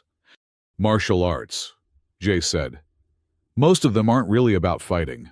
They're about discipline, control, understanding yourself. I found references to something called Bushido, Dr. Holt continued. A code that turns warriors into philosophers. The way of the warrior, Jace translated. It recognizes that those who practice violence have a responsibility to use it wisely. Power without discipline is just destruction. Human concepts of honor seem different from ours, Crane Tor said, having appeared at our table without anyone noticing. Most species define honor through victory. Humans seem to define it through restraint. Because we know what we're capable of, Jace said simply. It's easy to hurt people when you're strong. The real strength is choosing not to. Later, as the gathering broke up and students headed to their quarters, I found myself thinking about everything I'd learned. Humans weren't just Deathworlders. They were a species that had stared into the abyss of their own violent nature and chosen to build civilization in spite of it. or perhaps because of it. Tomorrow, we start weapons training, I reminded Jace as we parted ways. Looking forward to it, he said, though his expression suggested otherwise. Try not to grab me near the throat this time. I'll do my best. As I entered my quarters, I realized something had fundamentally shifted in my understanding. When I first met Jace, I saw a primitive mammal pretending to be civilized. Now I understood the truth. Humans were perhaps the most civilized species I'd encountered, precisely because they had to work so hard at it. Every day, every interaction, they consciously chose civilization over instinct. They built elaborate social structures, codes of conduct, and philosophical frameworks all designed to contain and channel their survival mechanisms. They were proof that evolution didn't determine destiny, that a species could choose to be more than their biology demanded. The next morning brought a new challenge. Weapons training with projectile weapons, a human specialty that most species had abandoned in favor of energy weapons. Kinetic weapons, the instructor explained, are primitive by galactic standards, inefficient, ammunition-dependent, affected by gravity and wind resistance. So, why do humans still use them? Jace stood before a table, laden with various projectile weapons from Earth. Because sometimes, simple is better. Energy weapons can be deflected, absorbed, or disrupted. A piece of metal moving at high velocity, that's harder to stop. He picked up one of the weapons, handling it with a familiarity that spoke of long practice. This is a chemical-propelled slug thrower, what you'd call a firearm. Humans have been perfecting these for about 1,000 years. 1,000 years of the same technology, someone asked incredulously. Refined, improved, but yes, the same basic principle. Controlled explosion propels a projectile at high velocity. He demonstrated the loading mechanism, the aiming process, all while keeping the weapon pointed safely away from everyone. The key to human weapons philosophy, he continued, is reliability. In a survival situation, you need weapons that work in any condition. Extreme cold, extreme heat, underwater, in vacuum. Energy weapons are sensitive to environmental conditions. These aren't. He set up targets at various distances, then demonstrated the weapons. His accuracy was unsettling. Every shot hit exactly where he aimed, regardless of distance or weapon type. How? Thrix asked, after watching Jace put 3 shots through the same hole at 50 meters. Practice and biological advantages, Jace explained. Humans have excellent hand-eye coordination, depth perception, and something called proprioception, awareness of our body position in space. We instinctively calculate trajectory, wind resistance, gravitational effects.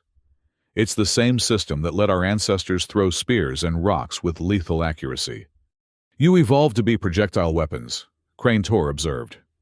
In a way, yes. Before we made tools, we were the tools. Throwing rocks is humanity's oldest hunting technique.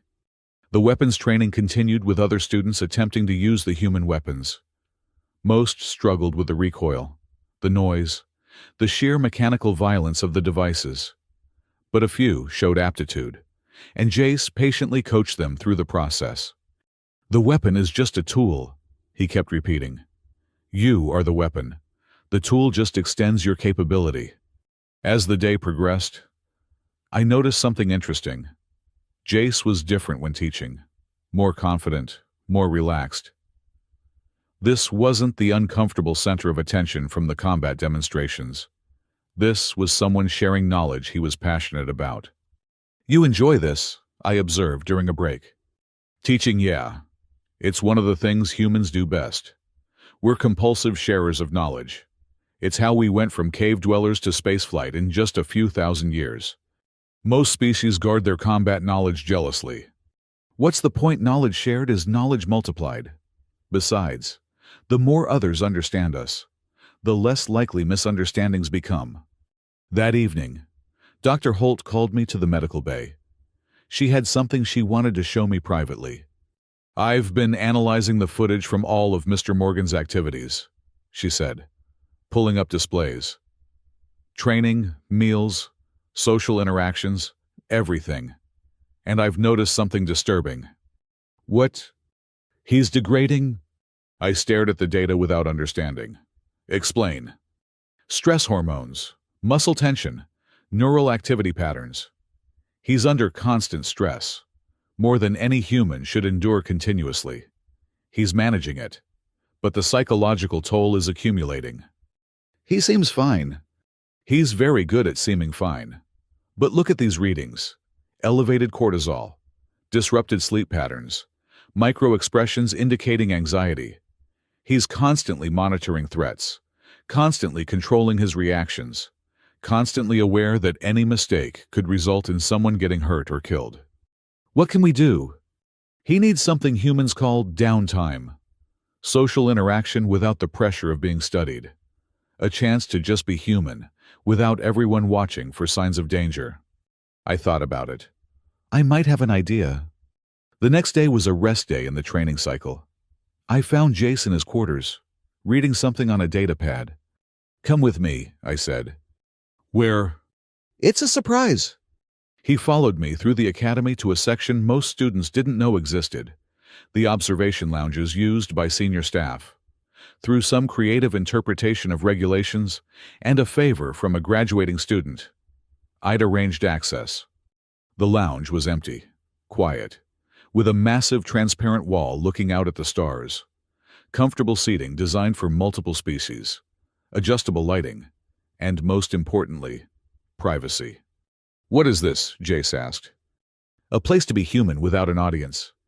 His expression shifted through surprise, gratitude, and something that might have been relief. How did you know? Dr. Holt mentioned you were showing stress indicators, and I remembered something you said about humans needing pack bonds. It occurred to me that you've been surrounded by people but still isolated. He sank into one of the chairs, and for the first time since I'd met him, truly relaxed, the constant vigilance, the careful control, the awareness of being watched. It all faded. Thank you, he said quietly. You have no idea how much I needed this. We spent the next few hours just talking, not about combat or human physiology or survival mechanisms. Just talking. He told me about Earth's skies, blue instead of orange, about oceans that covered most of the planet, about cities with millions of humans living in close proximity without killing each other, what he called humanity's greatest achievement. We're not naturally peaceful, he said at one point. Peace is something we have to work at every day, but we do work at it, because the alternative is too terrible. Is that why humans formed such large communities for peace? Partly, but also because we're stronger together. A single human is just a smart ape with anxiety. A group of humans, that's a force that can reshape worlds. As the hours passed, I saw more of the person beneath the Deathworlder reputation. His humor, often self-deprecating. His curiosity about other cultures. His genuine desire to build bridges between species. Can I tell you something? He said eventually. Of course. I'm terrified most of the time. Not of being hurt, of hurting others. Every time I spar, every time someone startles me, every time I have to demonstrate human capabilities, I'm terrified I'll go too far, react too strongly, become the monster everyone expects. You're not a monster. No, but I could be. Any human could be. That's what really scares other species, isn't it? Not that we're violent, but that we choose not to be, because choice implies the ability to choose differently. Is that why humans developed so many rules around violence laws, codes of conduct, rules of engagement? Exactly. We know what we're capable of, so we build fence after fence around that capability. Each fence is another chance to stop before we go too far. The conversation drifted to lighter topics. He taught me a human game called chess, a warfare simulation that required thinking multiple moves ahead. I taught him a Vorthak meditation technique that helped with stress management. "This is nice," he said as the day waned. "Just being normal for a while." "You are normal. Just a different kind of normal." He laughed. "Deathworlder normal." "Human normal," I corrected. "And that's not a bad thing." Over the following weeks, our sessions in the observation lounge became regular. Sometimes Thrix joined us, or Dr. Holt, or other students who had grown curious about the human beyond his combat capabilities. Gradually, Jace began to relax around others, the stress indicators Dr. Holt monitored showing improvement. And gradually, the Academy's perception of humans shifted. They were still recognized as dangerous, still treated with caution during combat training. But they were also seen as something more, a species that had faced the darkness in their own nature and chosen to light a candle rather than curse it.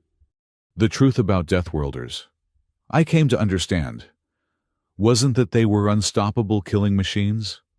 It was that they were survivors who had learned that sometimes the best way to survive was to help others do the same. They were proof that evolution toward violence didn't preclude evolution toward compassion. They were, in their own strange way, hope.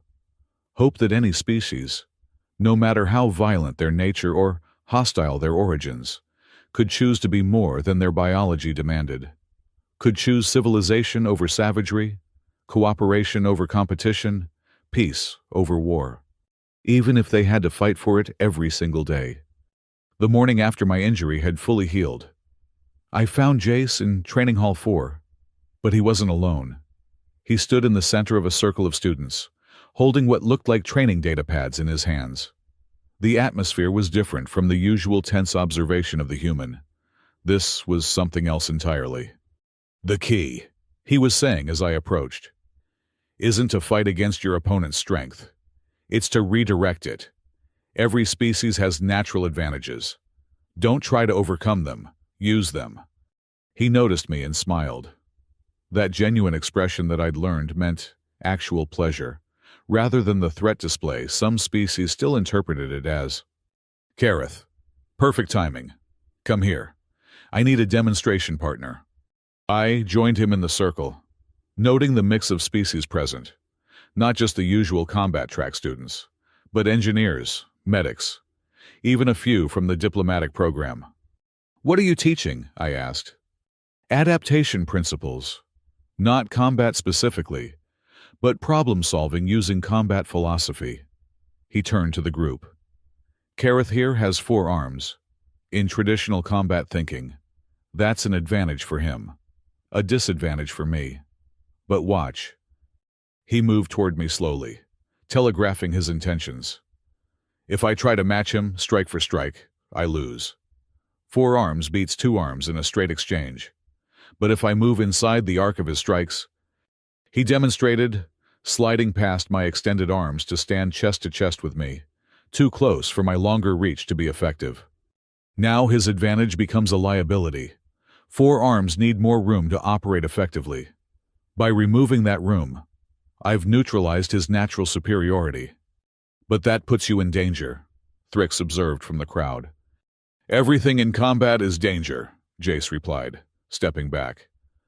"The trick is choosing which danger you prefer. I'd rather be too close to an opponent than too far from them." A Zalani student raised a delicate arm.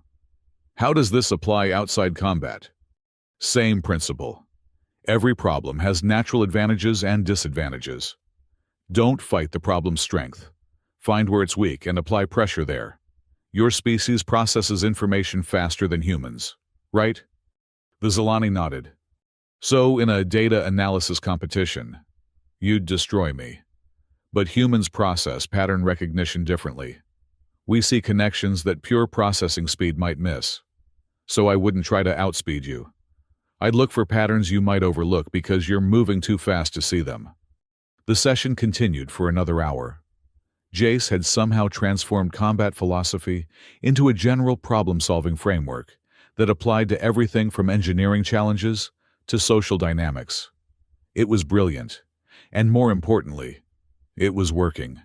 Students who had been terrified of him a week ago were now eagerly participating in discussions, After the session ended, Jace approached me with something in his hands, a data pad containing what looked like medical records and training protocols. "I wanted to apologize again," he said, handing me the pad. "And to share this. It's everything I've compiled about human physiology and combat responses. Dr. Holt helped me put it together. I thought you should have it first, since you've been dealing with my reactions most directly." I scanned through the data. It was incredibly comprehensive. Trigger points, response patterns, de-escalation techniques, even psychological profiles of different human combat mentalities. This is extensive. We had to learn about ourselves the hard way, through a lot of trial and error, and blood. Figured I could save everyone here some of that learning curve. "You're really not what we expected," I said. "When the Academy announced they were accepting a human student, we thought, well, you thought you were getting a barbarian who would teach you new ways to kill people." "Essentially, yes," he laughed. But there was sadness in it. "Humans have plenty of ways to kill. We've been inventing new ones for our entire history. But that's not what we want to be known for. We'd rather be remembered for our art, our music, our science. The things we create, not the things we destroy. Yet you're very good at destruction. Because sometimes that's what survival requires. But survival isn't the same as living. Survival is just not dying. Living is everything else." Over the next few weeks, something remarkable happened at the Academy. What had started as Jace teaching a few students evolved into something larger. Study groups formed around the principles he'd introduced. Students from different species began training together, not to compete, but to understand each other's capabilities and limitations. I watched him during a mixed-species sparring session, coaching a Morvac through a bout with a Cephalum. "Don't try to match her speed," he advised the heavily armored student. "You're built for endurance, not sprints. Make her come to you. Every attack she makes costs energy. You can take hits she can't. Time is your advantage." The Morvac nodded, adjusting his stance. The next exchange went differently. Instead of chasing the faster opponent, he became a fortress, weathering attacks while waiting for the Cephalum to tire. It took 12 minutes, but eventually, the Cephalum's speed decreased just enough for the Morvac to land a decisive blow. "Beautiful," Jace said, helping both fighters to their feet. "You both fought to your strengths. That's what real combat looks like. Not overwhelming force, but intelligent application of capabilities." Commander Caven had been watching from the observation deck. She descended to the training floor, her 6 eyes focused on Jace. "You're teaching them to think, not just fight," she observed. "Fighting without thinking is just violence," Jace replied. "And violence without purpose is waste. The board has been monitoring your informal teaching sessions. They're impressed and concerned." "Concerned. You're changing the fundamental culture of the Academy. Students who would never interact are now collaborating. Traditional hierarchies based on species advantages are breaking down. Some see this as progress. Others see it as chaos." "What do you see it as, Commander?" She was quiet for a moment, watching the mixed groups of students practicing together. "Evolution. The Academy has been teaching the same way for 300 years. Perhaps it's time for something new." That evening, I found Jace in our usual spot in the observation lounge. But he wasn't relaxed. He was staring out at the stars with an expression I'd learned meant he was processing something difficult. "Bad news from home?" I asked, settling into the chair beside him. "No, just thinking about change. How it happens, why it happens, whether it's always good." "You're referring to the Academy?" "I'm referring to everything. Humans have a saying, be careful what you wish for. I came here hoping to show that humans could integrate with galactic society. But integration changes both sides. You're all learning about humans, but we're also learning about you, and that knowledge changes us." "Change can be disturbing," I admitted. "Before you arrived, I knew exactly where I stood in the academy hierarchy. I was a strong fighter from a warrior species. That meant something specific. Now, strength has been redefined. I'm sorry if that's caused you problems. Actually, it's been liberating. I'm not just the strong four-armed fighter anymore. I'm learning to be clever, adaptive, strategic. You've shown us that strength comes in many forms. Humans learned that lesson the hard way. For most of our history, physical strength determined survival. Then we developed tools, and suddenly, intelligence mattered more. Then we developed societies, and cooperation became crucial. Each change was violent, disruptive. People died resisting changes that seem obvious in hindsight. But you adapted. We had to. Adapt or die isn't just a saying for humans. It's our entire evolutionary history. The door to the lounge opened, and Dr. Holt entered, followed by Thrix and several other students I'd come to think of as our informal study group. "Sorry to interrupt," Dr. Holt said. "But we have a situation that requires discussion." "What kind of situation?" Jace asked, immediately alert. "The Academy is receiving a delegation from the Hostile Environment Training Division. They've heard about our human student and want to observe your capabilities in extreme conditions."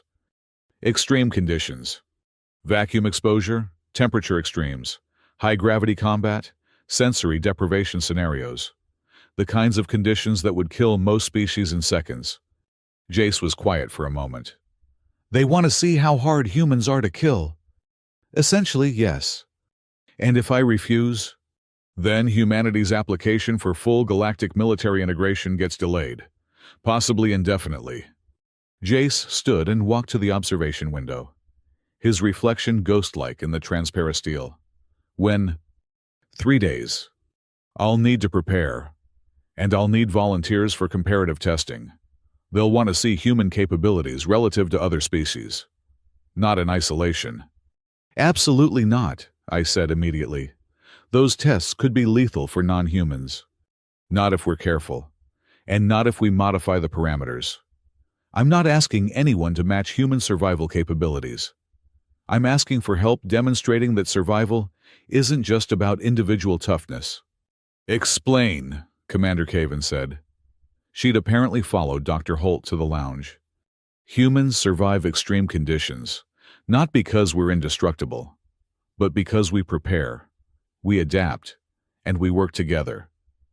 If I just show them that a human can survive in vacuum for 2 minutes, they learn nothing useful. But if I show them how humans and other species can work together to survive conditions neither could handle alone." "You want to turn a capability demonstration into a cooperation exercise," Caven said, understanding dawning in her expression. "Exactly. Humans didn't conquer Earth by being the toughest individual species. We did it by being the most cooperative. That's the real lesson here." Over the next 3 days, Jace worked with volunteers from multiple species to design demonstrations that showcased not just human resilience, but collaborative survival strategies. I watched him train with a focus I hadn't seen before, pushing his body through conditions that would have killed me in seconds.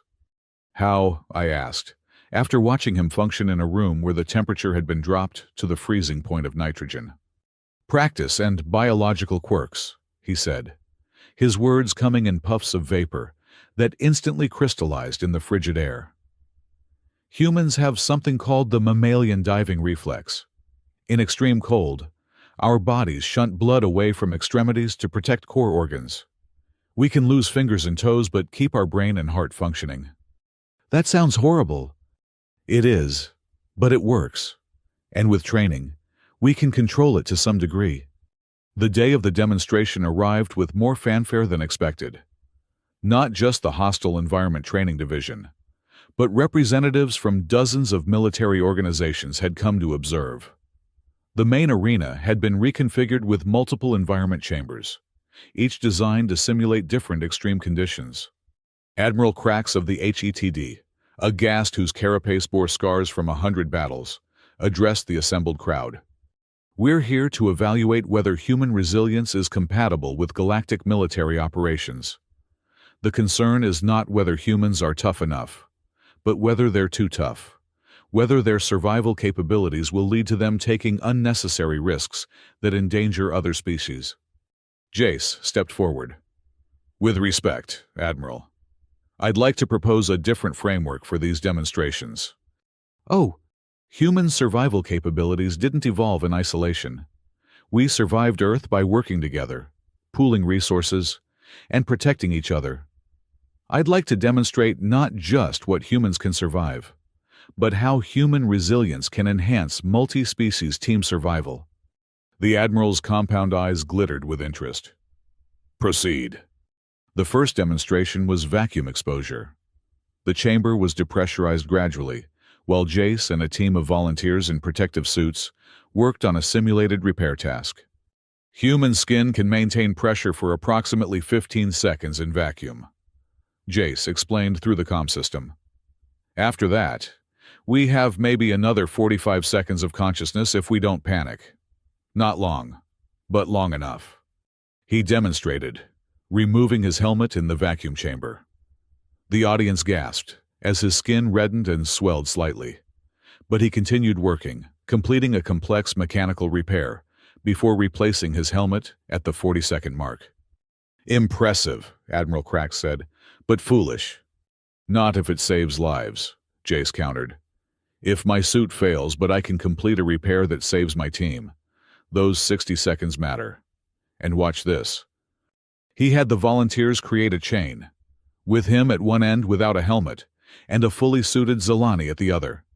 Using hand signals, they completed a complex task that required coordination between someone who could survive vacuum exposure and someone with the dexterity to manipulate delicate equipment. Human resilience plus Zilani precision, Jace said, after repressurizing.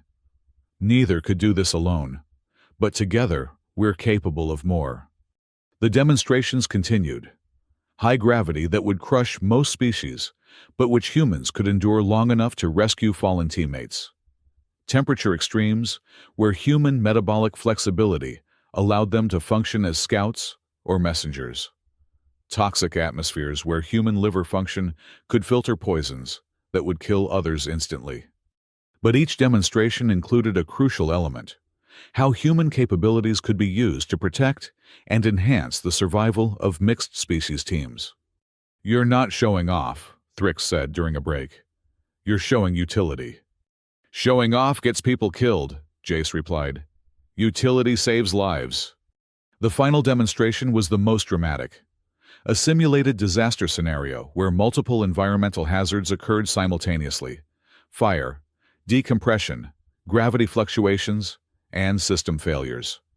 Jace led a mixed team of volunteers through the scenario. When the Cephalem dancer was trapped by high gravity, he physically carried her to safety. When toxic gas flooded a section, he held his breath and went in to activate emergency ventilation. When a Morvax suit failed, he shared his oxygen reserves, relying on his ability to function with lower oxygen levels. The human is taking all the risks, someone in the audience observed. No, Commander Caven corrected. He's taking calculated risks to protect the team. Each action reduces overall team risk, even as it increases his personal danger. The scenario concluded with all team members safe, though Jace looked exhausted. His hands shook slightly as he removed his helmet, and Dr. Holt immediately moved to check his vitals. Acceptable, Admiral Crax pronounced. But I have one more test. Sir, Jace asked. Combat under extreme conditions. You've shown you can survive and protect others. But can you fight when pushed to your limits? With respect, Admiral, I've been fighting at my limits this entire time. Controlling human survival instincts while demonstrating them is its own form of combat. Then you should have no problem with one more demonstration. The arena reconfigured again, creating a combat space with randomly shifting environmental hazards. Jace would face a series of opponents while dealing with changing gravity, temperature, and atmospheric conditions. This is unnecessary, I protested. He's already proven— I'll do it, Jace interrupted. But on one condition. My opponents are volunteers, not conscripts. I won't fight anyone who doesn't choose to be there. 6 volunteers stepped forward, myself among them. Jace looked at me with concern. You don't have to do this. Yes, I do. You've been carrying all the risk, all the burden of proof. Let us share some of it. The combat trial began with standard gravity and atmosphere. Jace moved through his opponents with the controlled precision I'd come to expect, disabling without seriously injuring. Then, the conditions started changing. Gravity doubled. The temperature dropped. The lights went out, leaving only emergency illumination. Through it all, Jace continued fighting. But I could see the toll it was taking. His movements became less fluid, more desperate. When the atmosphere shifted to high oxygen, making every breath burn, he finally stumbled. A Chronari warrior's strike caught him in the ribs, sending him rolling. But instead of staying down, he used the roll to gain distance, coming up in a defensive crouch. He's adapting in real time, Dr. Holt observed, monitoring his vitals. Heart rate elevated but controlled. Stress hormones spiking but not redlining. He's riding the edge of human capability. The gravity suddenly reversed, sending everyone toward the ceiling. Most of us flailed, but Jace oriented immediately, using the ceiling as a new floor and continuing the fight inverted. When gravity normalized, he landed in a controlled fall that turned into a roll, coming up to disable 2 opponents who were still recovering. The trial continued for 15 minutes. By the end, Jace was the only one standing, but barely. He swayed on his feet, blood dripping from a cut above his eye. His breathing labored. Enough, Admiral Krax declared. The environmental controls normalized, and Jace immediately dropped to his knees, not in defeat, but in exhaustion. Dr. Holt and her medical team rushed in, but he waved them off, crawling to check on each fallen opponent first. Everyone okay? He asked, his voice hoarse. I tried not to. We're fine, I assured him, helping him sit. You maintained control even at your limits. That's what humans do, he said, accepting water from Dr. Holt. We endure. We adapt. We survive. But most importantly, we try to make sure everyone else survives too. Admiral Krax approached, his scarred carapace clicking with what I recognized as approval. The Hostile Environment Training Division finds human resilience compatible with galactic military operations, with one provision. Sir Jace asked. Humans assigned to mixed species units must undergo additional training and risk assessment. Your instinct to take on danger to protect others is admirable, but could lead to unnecessary casualties. Specifically, your own. Understood, sir. There's something else, the Admiral continued. Your approach today, demonstrating cooperation over pure capability, has been noted.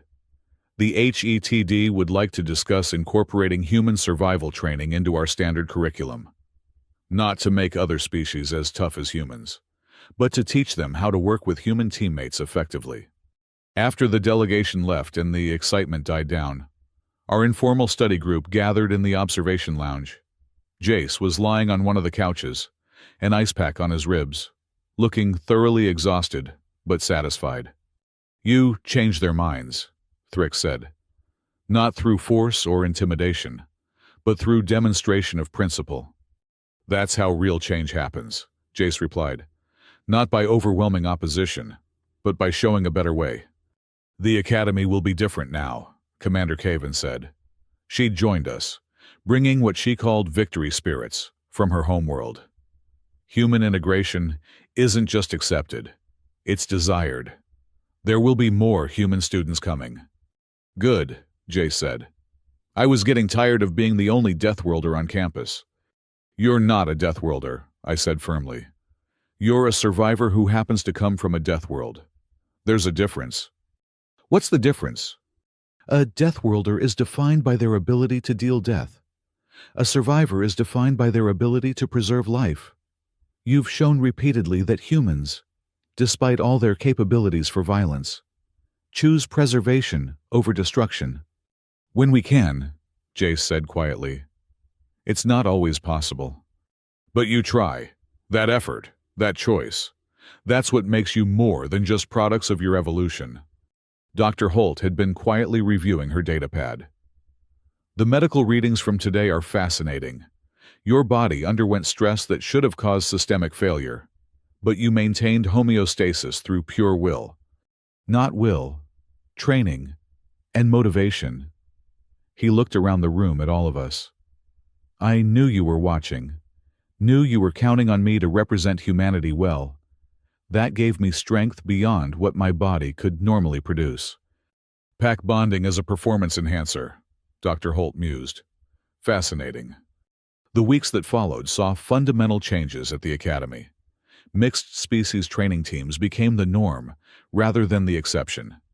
The curriculum expanded to include not just combat techniques, but survival philosophy, cooperative strategies, and what Jace called strength multiplication, using diverse capabilities to achieve results greater than the sum of individual abilities. I watched him during one of these sessions, teaching a room full of students from a dozen different species. He moved among them with easy confidence, correcting stances, offering encouragement, demonstrating techniques with whoever was nearest regardless of their species or size. The goal isn't to make you all fight like humans, he was saying. It's to help you understand how humans fight, so you can work with us, not against us. And more importantly, to show you that every species has unique capabilities that, when properly understood and utilized, make the whole group stronger. A young Vorthak, fresh to the Academy, raised a hand. But humans are still the most dangerous, aren't they? Jace considered the question. Dangerous is a relative term. Humans might be the most adaptable, the most resilient in certain conditions. But a Ghast warrior in full battle rage is more dangerous in close combat. A Zolani's processing speed makes them more dangerous in information warfare. A Morvak's endurance makes them more dangerous in prolonged engagements.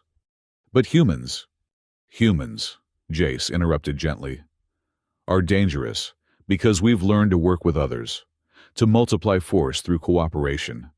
A human alone on Earth usually died. Humans together conquered the planet. That's the lesson here. After the session, as students filed out discussing what they'd learned, Jace approached me. I've been meaning to thank you, he said. For what? For seeing me as more than just a Deathworlder.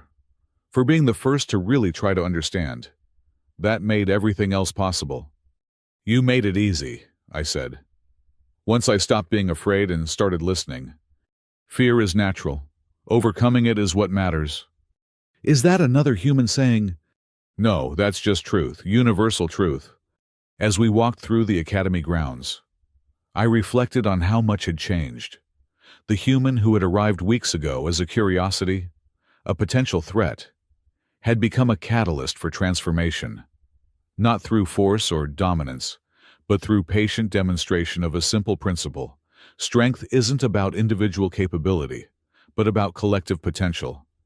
What's next? I asked. More human students arrive next month. I've been asked to help with their orientation, to ease their integration.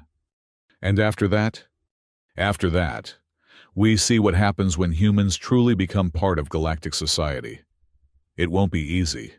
There will be conflicts, misunderstandings, probably some disasters. But you're optimistic. He smiled. That expression I'd once found threatening, but now recognized as warmth. I'm human. We're stupidly optimistic. We have to be. How else could we have survived Earth? The twin suns were setting, casting long shadows across the training grounds. In the fading light, I could see groups of students from different species training together, learning from each other, growing stronger through diversity. You've changed us, I said. You've changed me too, he replied. I came here thinking I needed to prove human strength. You've taught me that real strength is in connection, understanding, and mutual respect. So we've changed each other. That's what's supposed to happen when different cultures meet. We learn, we adapt, we become something new, something better, hopefully. As we parted ways for the evening, I thought about the journey from that first day, when Jace had walked into the academy, how fear had transformed into curiosity, then respect, then friendship. It hadn't been easy or comfortable, but the most important changes rarely were. The academy had accepted a human to learn about Deathworlders. Instead, we'd learned about ourselves, our prejudices, our limitations, and our potential for growth. And in teaching us, Jace had perhaps learned the most important lesson of all, that humans weren't alone in the universe. And they didn't have to be. The change was just beginning, but already I could see its effects rippling outward. More human students would come. They would bring their contradictions, their impossible resilience, their violent past and hopeful future. And we would adapt, as they had adapted, finding strength not in our differences, but because of them. That night, as I reviewed the combat footage from the day's demonstrations, I noticed something I'd missed before. In every scenario, Jace had positioned himself between danger and others. It wasn't conscious, wasn't tactical. It was instinct. But not the violent instinct we'd all feared. It was protective instinct. The same drive that had allowed humans to build communities on a world that wanted them dead.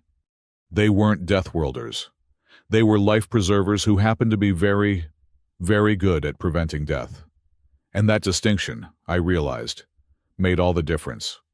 The alarm shattered the pre-dawn quiet of the academy like a plasma bolt through glass. Not the measured tone of a drill or the urgent pulse of a medical emergency, but the screaming wail that meant one thing: security breach. I was out of my quarters and running before my conscious mind fully processed what was happening. The emergency lights bathed everything in a harsh red glow, turning familiar corridors into a maze of shadows and confusion. Other students emerged from their rooms, some still in sleep attire, all wearing the same expression of controlled panic. "What's happening?" Thrix demanded, falling into step beside me. "Unknown, but that's a level 5 alert. Armed intrusion." We rounded a corner to find Jace already there, fully dressed and alert. He hadn't been sleeping, I realized. The dark circles under his eyes suggested he hadn't been sleeping much at all lately. "Weapon storage," he said without preamble. "The alert originated from the armory section." How do you know that? "The pitch modulation. Each section has a different harmonic signature. Didn't you read the emergency procedures?"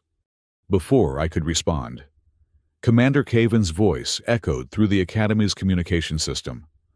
"All students and staff, remain in your quarters. Security teams are responding to an incident in the restricted zone. This is not a drill. Repeat, this is not a drill." "Restricted zone," Jace muttered. "That's not just the armory. That's the experimental weapons vault." An explosion somewhere deep in the academy made the floor vibrate. The lights flickered, then went out entirely. Emergency power kicked in a second later, but the damage was done. In that moment of darkness, I'd heard something that made my blood freeze, the distinctive whine of military-grade teleportation scramblers. "They're not trying to steal weapons," Jace said, his voice deadly quiet. "They're here for something else. The weapons are just a bonus." "We should get back to our quarters," Thrix said nervously. "The lockdown barriers will have engaged," I pointed out. "We're stuck in this section until security clears it." Another explosion, closer this time. Through the reinforced windows, I could see flashes of energy weapons fire in the adjacent building. This wasn't a smash and grab. This was a coordinated assault. "How many fighters does the Academy have on duty?" Jace asked. "Maybe 20. It's the weekend cycle. Minimal staffing." "And the attackers knew that." His expression darkened. "This was planned. Someone gave them our security rotation." The sound of footsteps made us all freeze. Not the measured pace of security forces, but the quick, purposeful stride of someone who didn't belong. Jace grabbed both Thrix and me, pulling us into an alcove, just as 6 figures rounded the corner. They wore tactical armor I didn't recognize, sleek and black with no identifying marks. Professional mercenaries, not raiders or pirates. Each carried military-grade weapons that definitely weren't supposed to exist outside government arsenals. They moved with the coordinated precision of people who had done this many times before. "Sector 7 clear," one of them reported into a comm unit. "Moving to 8. No sign of the target." Target, not targets. They were looking for something specific. The mercenaries passed our hiding spot without noticing us. I started to relax, then felt Jace tense beside me. His hand found my arm, squeezing once in warning. I followed his gaze and saw what he'd noticed. One of the mercenaries had stopped, head tilted, listening. "Motion sensors," the mercenary said. "This hallway should be empty." They turned back, weapons raising. We had seconds before they found us. Jace moved. There was no warning, no build-up, no dramatic pause. One moment he was beside me. The next, he was among them. His hand struck the first mercenary's throat, a precise blow that dropped them instantly. Before the body hit the floor, he was already moving to the second, using the falling mercenary's weapon to strike the next opponent's knee. The third mercenary managed to raise their weapon. Jace flowed around the barrel like water, his palm striking upward to drive the weapon into the shooter's face. The fourth tried to grab him. Bad decision. Jace used their momentum to throw them into the fifth, both crashing into the wall with bone-breaking force. The sixth and final mercenary had enough time to process what was happening. They stepped back, weapon trained on Jace, finger on the trigger. "Don't," Jace said quietly. The mercenary fired. Jace wasn't there. He'd moved the instant before the trigger pull, reading the micro-movements that preceded the shot. The energy bolt scorched the wall where he'd been standing. Before the mercenary could adjust aim, Jace was on them, one hand controlling the weapon, the other delivering a nerve strike that dropped them like a cut string. Total elapsed time 6 seconds. "Help me move them," Jace said, already dragging one of the unconscious mercenaries into a supply room. We worked quickly, securing the mercenaries with their own restraints. Jace efficiently stripped them of weapons and communications gear, his movements practiced and professional. "You've done this before," I observed. "Once or twice," he said, checking one of the captured weapons. "Military issue, but not from any government I recognize. These are black market, probably assembled from stolen components." "Who are they?" "Professionals. Expensive ones." He activated one of the comm units, listening to the chatter. "They're using encrypted channels, but the pattern suggests at least 30 operatives. This isn't a raid, it's an invasion. 30 against 20 security officers," Thrix said, his scales pale with fear. "We need to evacuate." "No," Jace said firmly. "They've disabled the evacuation pods. First thing professional mercenaries do is cut off escape routes. We're locked in here with them." "Then what do we do?" Jace was quiet for a moment, listening to the comm chatter. Then his expression changed, becoming something I'd never seen before. Not the controlled violence of training, not the protective instinct of the demonstrations. This was something colder, more calculated. "We hunt them." "That's insane," Thrix protested. "We're students, not soldiers." "I'm not asking you to fight," Jace said. "But I need information. The Academy's layout, security protocols, where they'd be heading if they wanted specific technology." "The experimental weapons vault is the most secure area," I said. "But there's also the research wing. They've been developing new shield technology." "And the data core," Thrix added reluctantly. "Student records, training recordings, tactical analysis of every species in the Academy." "That's what they're after," Jace said with certainty. "The weapons are a distraction. They want information, probably planning to sell it to the highest bidder." Another explosion shook the building. Through the window, we could see fires burning in the administrative wing.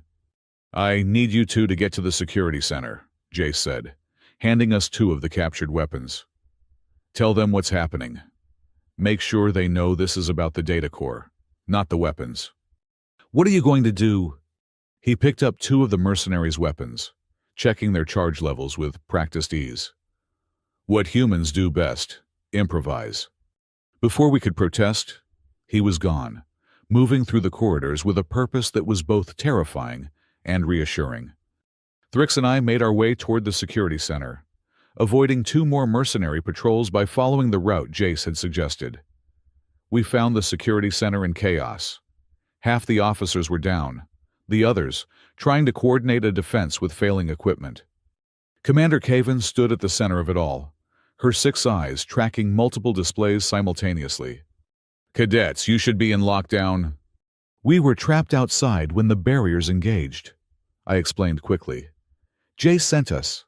The mercenaries aren't after weapons. They're after the data core. She processed this instantly. Of course. The behavioral analysis data on every species. Military applications would be enormous. She turned to her remaining officers. Redirect all units to the data core. Forget the armory. Commander, one of the officers said urgently. We're getting reports of mercenaries down in sectors 4 through 6, but our forces aren't in those areas. Kyvan's eyes narrowed. The human? On the security monitors, we could see glimpses of what was happening. Mercenaries entering rooms in formation, then stumbling out seconds later, disoriented or unconscious. Weapons mysteriously malfunctioning. Squad leaders suddenly turning on their own teams. What's he doing? Thrix asked. Psychological warfare, Caven said with something approaching admiration. He's not just fighting them. He's making them afraid. A panicked voice crackled over the mercenary comm unit Jace had given us. Team 3 is down, I repeat. Team 3 is down. We didn't see anything. They're just gone. Team 5, report. We can't find Team 5. Their last position was... Oh God, he's here, The transmission cut off. 30 mercenaries, Caven mused. And one human is taking them apart piece by piece. Not just one human, I corrected. Commander, we need to help him. He can't do this alone. Cadets are not authorized for combat operations. Then, unauthorize us temporarily. Or would you rather explain to the board how you let a single human defend the academy, while the rest of us hid? She looked at me for a long moment, then smiled grimly. Arm yourselves. Volunteers only. We move in 3 minutes. 8 students volunteered immediately. We equipped ourselves from the security center's emergency armory, though I noticed everyone was taking non-lethal options. We'd all learned from Jace. Violence was a tool, not a goal. We moved through the academy in a tight formation, following the trail of unconscious mercenaries. It wasn't hard to track Jace's path. He'd left them displayed almost artistically, arranged to be visible from main corridors, a clear message to their comrades. We found him in the main corridor leading to the data core, standing perfectly still in the center of the hallway. 10 mercenaries surrounded him, weapons trained on his position. Surrender, their leader commanded. You're outnumbered.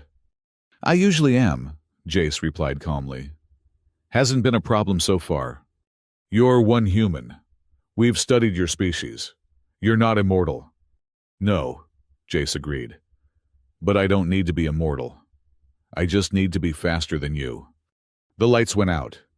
In the darkness, I heard the distinctive sound of bodies hitting the floor. Energy weapons discharged wildly, illuminating the corridor in strobe-like flashes. In those brief moments of light, I saw Jace moving through the mercenaries like a force of nature, never where they expected, always where they were vulnerable.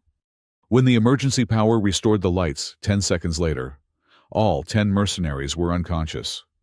Jace stood in the same spot, breathing slightly harder, but otherwise unaffected. Took you long enough, he said to us. The last group is in the data core. 15 operatives, including their leader. They've set up defensive positions. How do you know that? Caven asked. He held up a mercenary comm unit. They're getting sloppy. Panic makes people broadcast in the clear. We need a plan, Caven said. The data core has only one entrance. They'll see us coming. Not if they're distracted, Jay said. Commander, how much do you trust me? After what I've just witnessed completely, then I need you to do exactly what I say. When I say it, all of you. He outlined his plan quickly. It was insane, relying on psychological manipulation more than force. But it was also brilliant in its simplicity. 5 minutes later, I stood with the other volunteers outside the data core entrance. We could hear the mercenaries inside, frantically trying to download the Academy's databases. Now, Jace's voice came through our comms. We started making noise. Not an assault, just presence. Footsteps, equipment sounds, whispered communications, making it sound like a much larger force was gathering. Inside, we could hear the mercenaries reacting, taking defensive positions, preparing for an assault. That's when the lights in the data core started flickering, not failing, but pulsing in a pattern that was somehow deeply unsettling. The ventilation system began making sounds, not mechanical failure, but almost like breathing. "What's happening?" one of the mercenaries said, panic creeping into their voice. "It's the human," their leader snapped. "Don't let him get in your heads." But Jace was already in their heads. Every shadow could hide him. Every sound could herald his approach. The mercenaries we'd found had told stories of a demon that moved through walls, that could appear and disappear at will. "Contact northwest corner." Weapons fire erupted, but they were shooting at shadows. The panic was spreading. "He's in here with us." "Negative. All entrances are sealed." "Then how did Torres's team go down? They were in a locked room." More weapons fire. Mercenaries accidentally targeting each other in the chaos. The leader tried to maintain control, but fear is contagious, especially in enclosed spaces. "Breach," someone screamed. The main door exploded inward, not from explosives, but from Jace kicking it with enough force to tear it from its mountings. He stood in the doorway for exactly 1 second, long enough for every mercenary to see him, to target him. Then the lights went out again. In the darkness, we heard him moving. Not the careful, quiet movement of stealth, but deliberate footsteps, letting them know he was coming. The psychological effect was devastating. Some mercenaries fired blindly. Others tried to run. A few simply surrendered, dropping their weapons and calling out their capitulation. When the lights returned, Jace stood in the center of the data core, surrounded by unconscious and surrendering mercenaries. Their leader, a scarred human I didn't recognize, was on his knees. Jace's hand resting lightly on his shoulder in a grip that promised unconsciousness if he moved. "Secure them," Commander Kyvan ordered, and security forces moved in to restrain the defeated mercenaries. "How?" the mercenary leader asked, looking up at Jace. "You're just one man. We had 30 trained operatives." "You had 30 mercenaries," Jace corrected. "I had home field advantage and psychological warfare training. Also, I wasn't alone." He gestured to us, the volunteer students who had helped create the distraction. "But mostly," Jace continued, "you made the mistake of thinking like mercenaries. You thought in terms of force and numbers. I thought in terms of fear and misdirection. Humans didn't survive Earth by being the strongest. We survived by being the smartest about when and how to use our strength. It was only then, as the adrenaline began to fade, that I noticed something wrong. Jace's left hand was pressed against his side, and there was blood seeping between his fingers. "You're injured." "Took a graze in the third engagement," he said, swaying slightly. "It's not bad." Dr. Holt appeared as if summoned, immediately taking charge. "Not bad. You've been fighting for 40 minutes with a plasma burn that would have incapacitated most species." "Adrenaline is a hell of a drug," Jace said, then collapsed. He woke up in the medical bay 6 hours later. Half the academy had gathered outside, waiting for news. When word spread that he was conscious, The relief was palpable. I was there when Commander Caven and a woman I didn't recognize entered his room. The stranger wore the uniform of Earth's Military Intelligence Division. Captain Sarah Mitchell. She introduced herself. "I've been monitoring your progress here, Mr. Morgan." "Captain," Jace said carefully. "I wasn't aware Earth Intelligence was observing the Academy." "We observe everything involving our people in foreign territory." She smiled, but it didn't reach her eyes. "Especially when those people are as unique as you." "I'm not unique. Any human could have—" "Stop," she interrupted. "Any human couldn't have done what you did today, or what you've been doing since you arrived. Your particular skill set is quite rare, even among our special forces." Kyvan's eyes narrowed. "You're not just a cultural exchange student." Captain Mitchell answered before Jace could. "Sergeant Major Jason Morgan, retired. Former Special Operations Command, Psychological Warfare Division, one of Earth's most decorated covert operatives before his early retirement." The room fell silent. I stared at Jace. No, Jason, trying to reconcile this information with the person I thought I knew. "You lied to us," Thrick said from the doorway. "I didn't lie," Jason said quietly. "I am retired. I am here for cultural exchange. Everything I've taught you, everything we've shared, has been real." "But you're also a spy," I said, the pieces falling into place. "You were sent to evaluate our combat capabilities." "Initially, yes," Captain Mitchell said. "Earth needed to know if integration was possible, if our military could work with yours without incidents. We needed someone who could survive if things went wrong, but also someone who could build bridges." "And the mercenaries?" Caven asked. "Had nothing to do with us," Mitchell said firmly. "That was genuine bad timing, though it did provide an excellent demonstration of human protective instincts." Jason struggled to sit up, ignoring Dr. Holt's protests. "I was going to tell you, eventually, after trust was established." "Trust," Caven said, her tone dangerous. "You speak of trust after infiltrating our academy under false pretenses." "My presence here was authorized at the highest levels," Jason said. "Your government knew exactly who I was. They chose not to inform the Academy administration."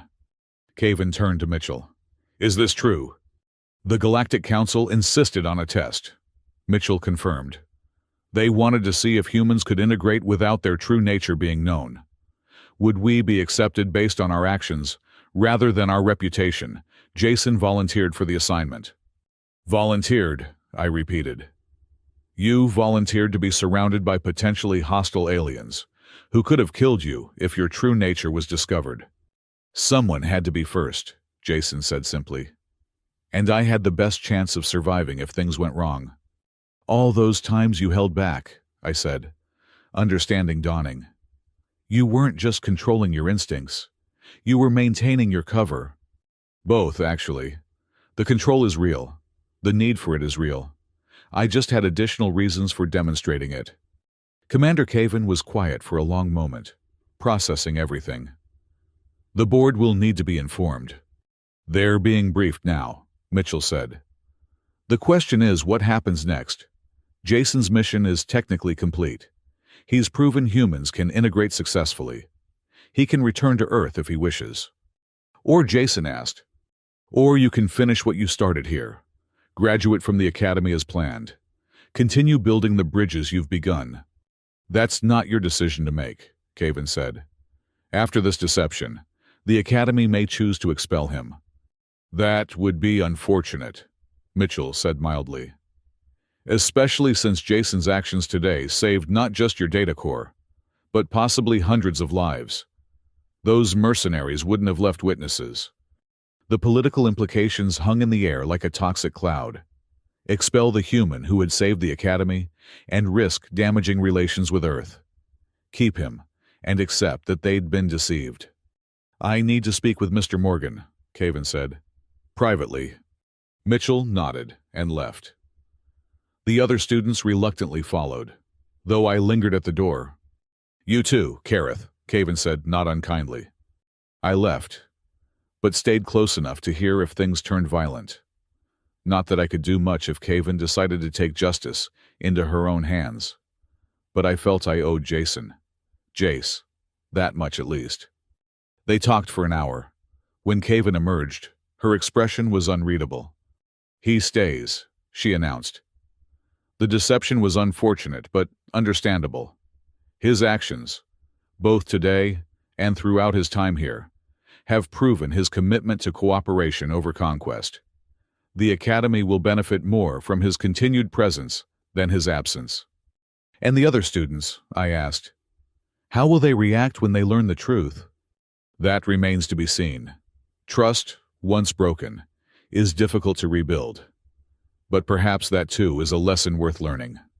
The next morning, Jason stood before the entire Academy in the main auditorium. His injuries were mostly healed, though he still moved carefully. He told them everything: his real identity, his mission, his genuine desire to build bridges between species. "I understand if you feel betrayed," he said. "I understand if you can no longer trust me. But I ask you to judge me not by the secrecy of my arrival, but by the actions I've taken since. Every lesson I've taught, every principle I've shared, every time I've chosen cooperation over competition, that was real. That was me, not my mission." The room was silent for a long moment. Then, surprisingly, it was the young Vorthak from the recent training session who stood up. "You saved my clutch brother in the attack," he said. "He was trapped when the mercenaries set charges in the training hall. You pulled him out, even though it exposed you to fire. That wasn't part of any mission." Others began standing, sharing similar stories. How Jason had helped them with techniques. How he'd shared human knowledge freely. How he'd risked himself repeatedly for others. "You're still a spy," someone called out. "Former spy," Jason corrected.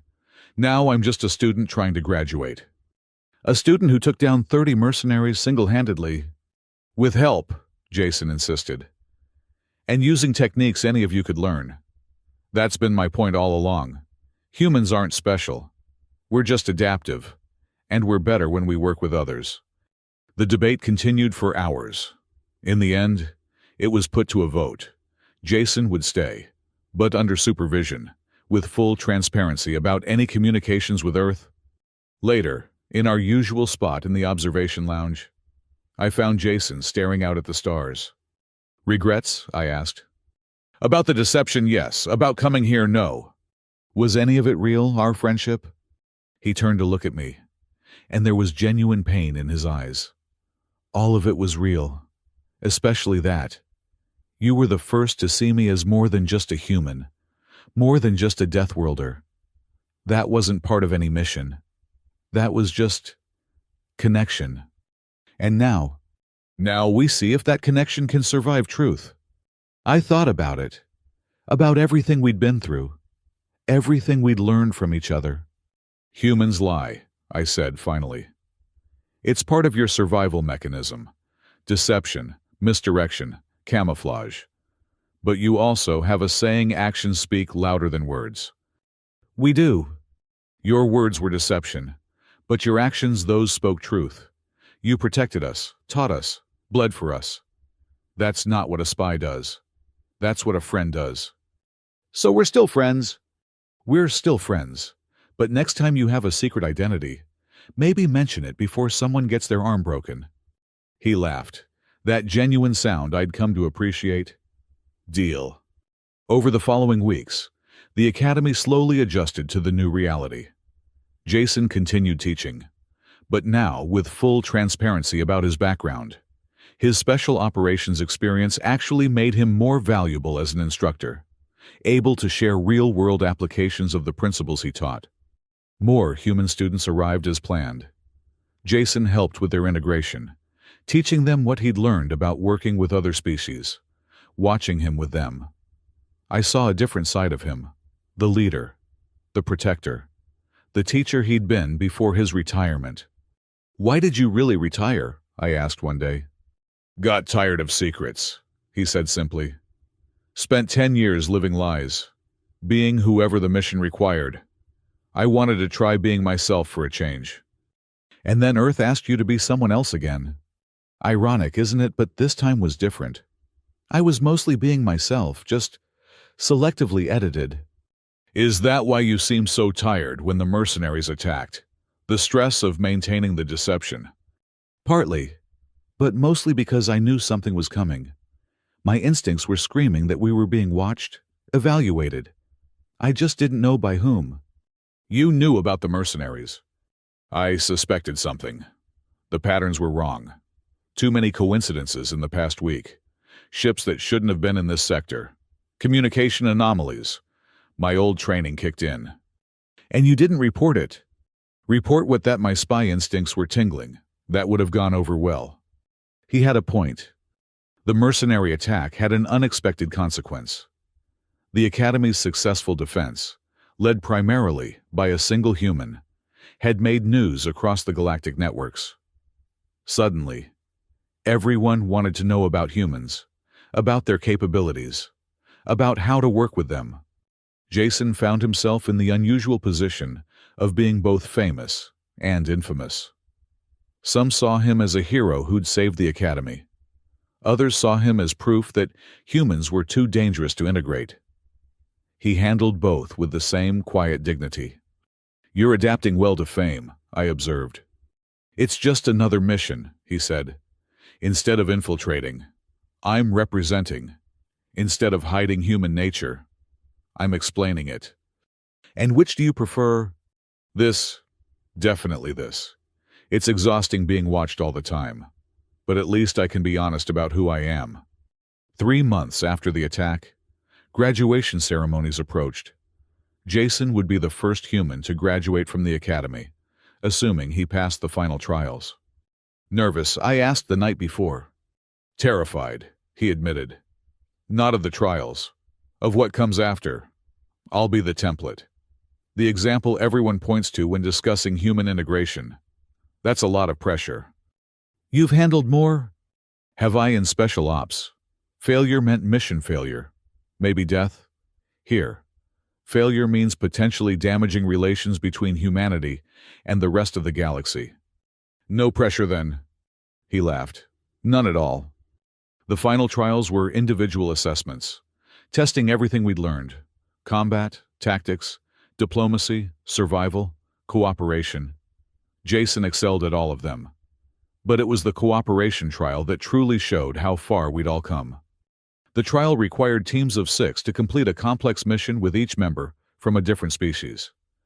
Jason's team included me, Thrix, a Zolani, a Morvac, and a Gast. We had to infiltrate a simulated enemy base, retrieve intelligence, and extract without casualties. Watching Jason work with the team was enlightening. He didn't lead by dominance but by coordination, playing to each member's strengths. The Zolani's information processing, the Morvac's endurance, the Gast's strength, Thrix's agility, my reach. He positioned himself as the connector, the one who could adapt to support whoever needed it most. We completed the trial in record time with 0 casualties. "How?" the evaluator asked. "Most teams take twice as long and suffer at least 2 simulated casualties." "We didn't think like 6 individuals," Jason explained. "We thought like one organism with 6 specialized parts.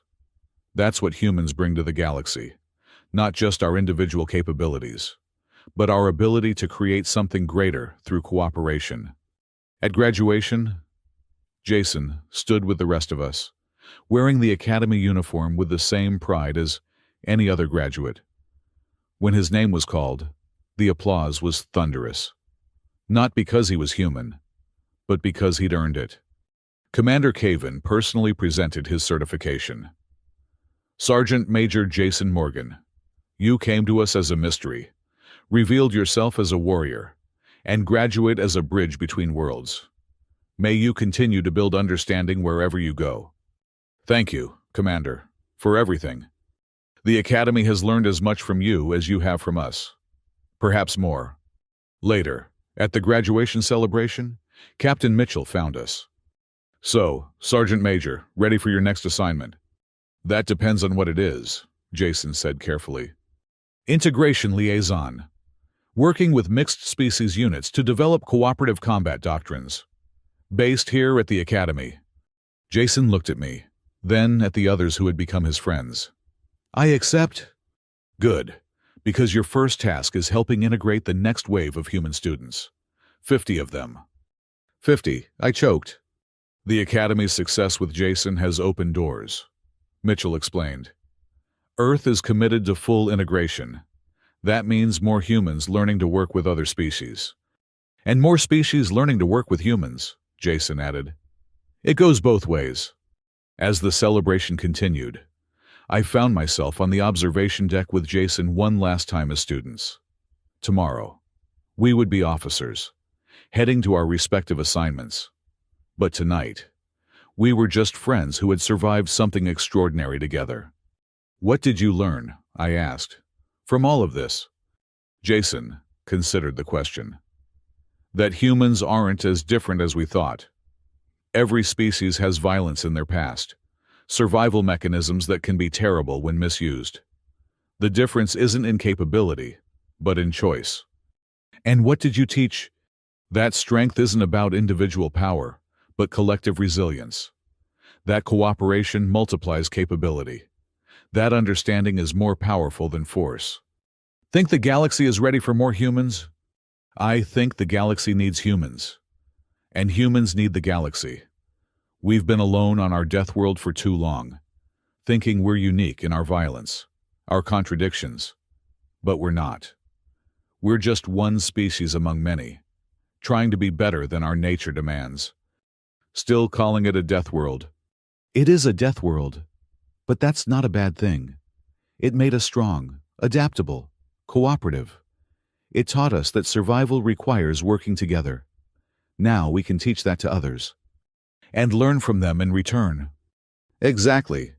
We stood in comfortable silence, watching the stars. Tomorrow would bring new challenges, new opportunities to build bridges between species. But tonight, we had accomplished something remarkable. We had proven that understanding could overcome fear, that cooperation could triumph over isolation. Thank you, Jason said suddenly. For what? For seeing me as a person first, human second, for being willing to learn and teach in equal measure, for showing me that humans aren't alone in struggling with their nature. Thank you for showing us that being dangerous doesn't mean being evil. That strength can protect, rather than destroy. Think we actually changed anything? I looked back at the celebration, where humans and dozens of other species mingled freely, sharing stories, planning future collaborations. We changed everything, I said with certainty. The Academy had accepted a human to study a Deathworlder. They got Jason Morgan, who showed them that Deathworlders were just people who had learned to live with death as a constant companion, who had turned that relationship into strength, resilience, and an unbreakable will to protect others.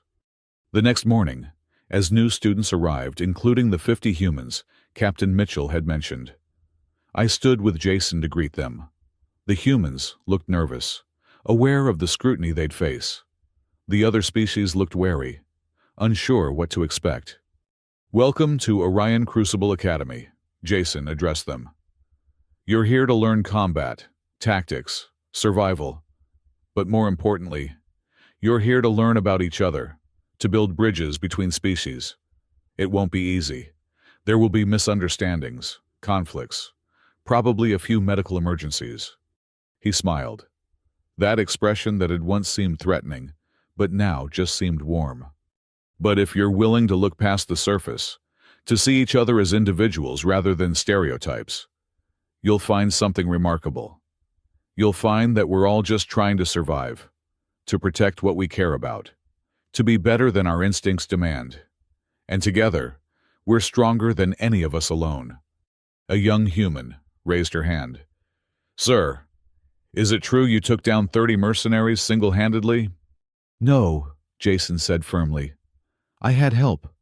I had preparation. I had home field advantage. And most importantly, I had friends who trusted me enough to follow a crazy plan. That's the real lesson. Humans are only as strong as the connections we make. As the new students filed past, I noticed each human made a point of introducing themselves to the other species, offering the same small wave Jason had given on his first day. The gesture that had once seemed strange now felt like a promise. We come in peace. We want to learn. We want to be friends. "Ready for another year of this?" I asked Jason. "Ready for a lifetime of it," he replied. "Building bridges is slow work, but it's worthwhile." Even when it means being called a Deathworlder? Especially then. Because every time someone calls me a Deathworlder, and I respond with patience and teaching instead of violence, I prove the label wrong. We're not Deathworlders. We're life preservers who happen to be very good at preventing death. As we walked back into the academy, ready to begin training a new generation of cooperative warriors, I reflected on how much had changed since that first day when a human walked into our midst. We'd learned that Deathworlders weren't monsters but mirrors, reflecting our own capacity for violence and choice. And in teaching us about human nature, Jason had taught us about ourselves. The universe had become a little smaller, a little less mysterious, and much more connected. And it had all started with a single human who chose to extend his hand in friendship rather than raise it in threat. The revolution hadn't come through force or fear. It had come through understanding, one carefully built bridge at a time.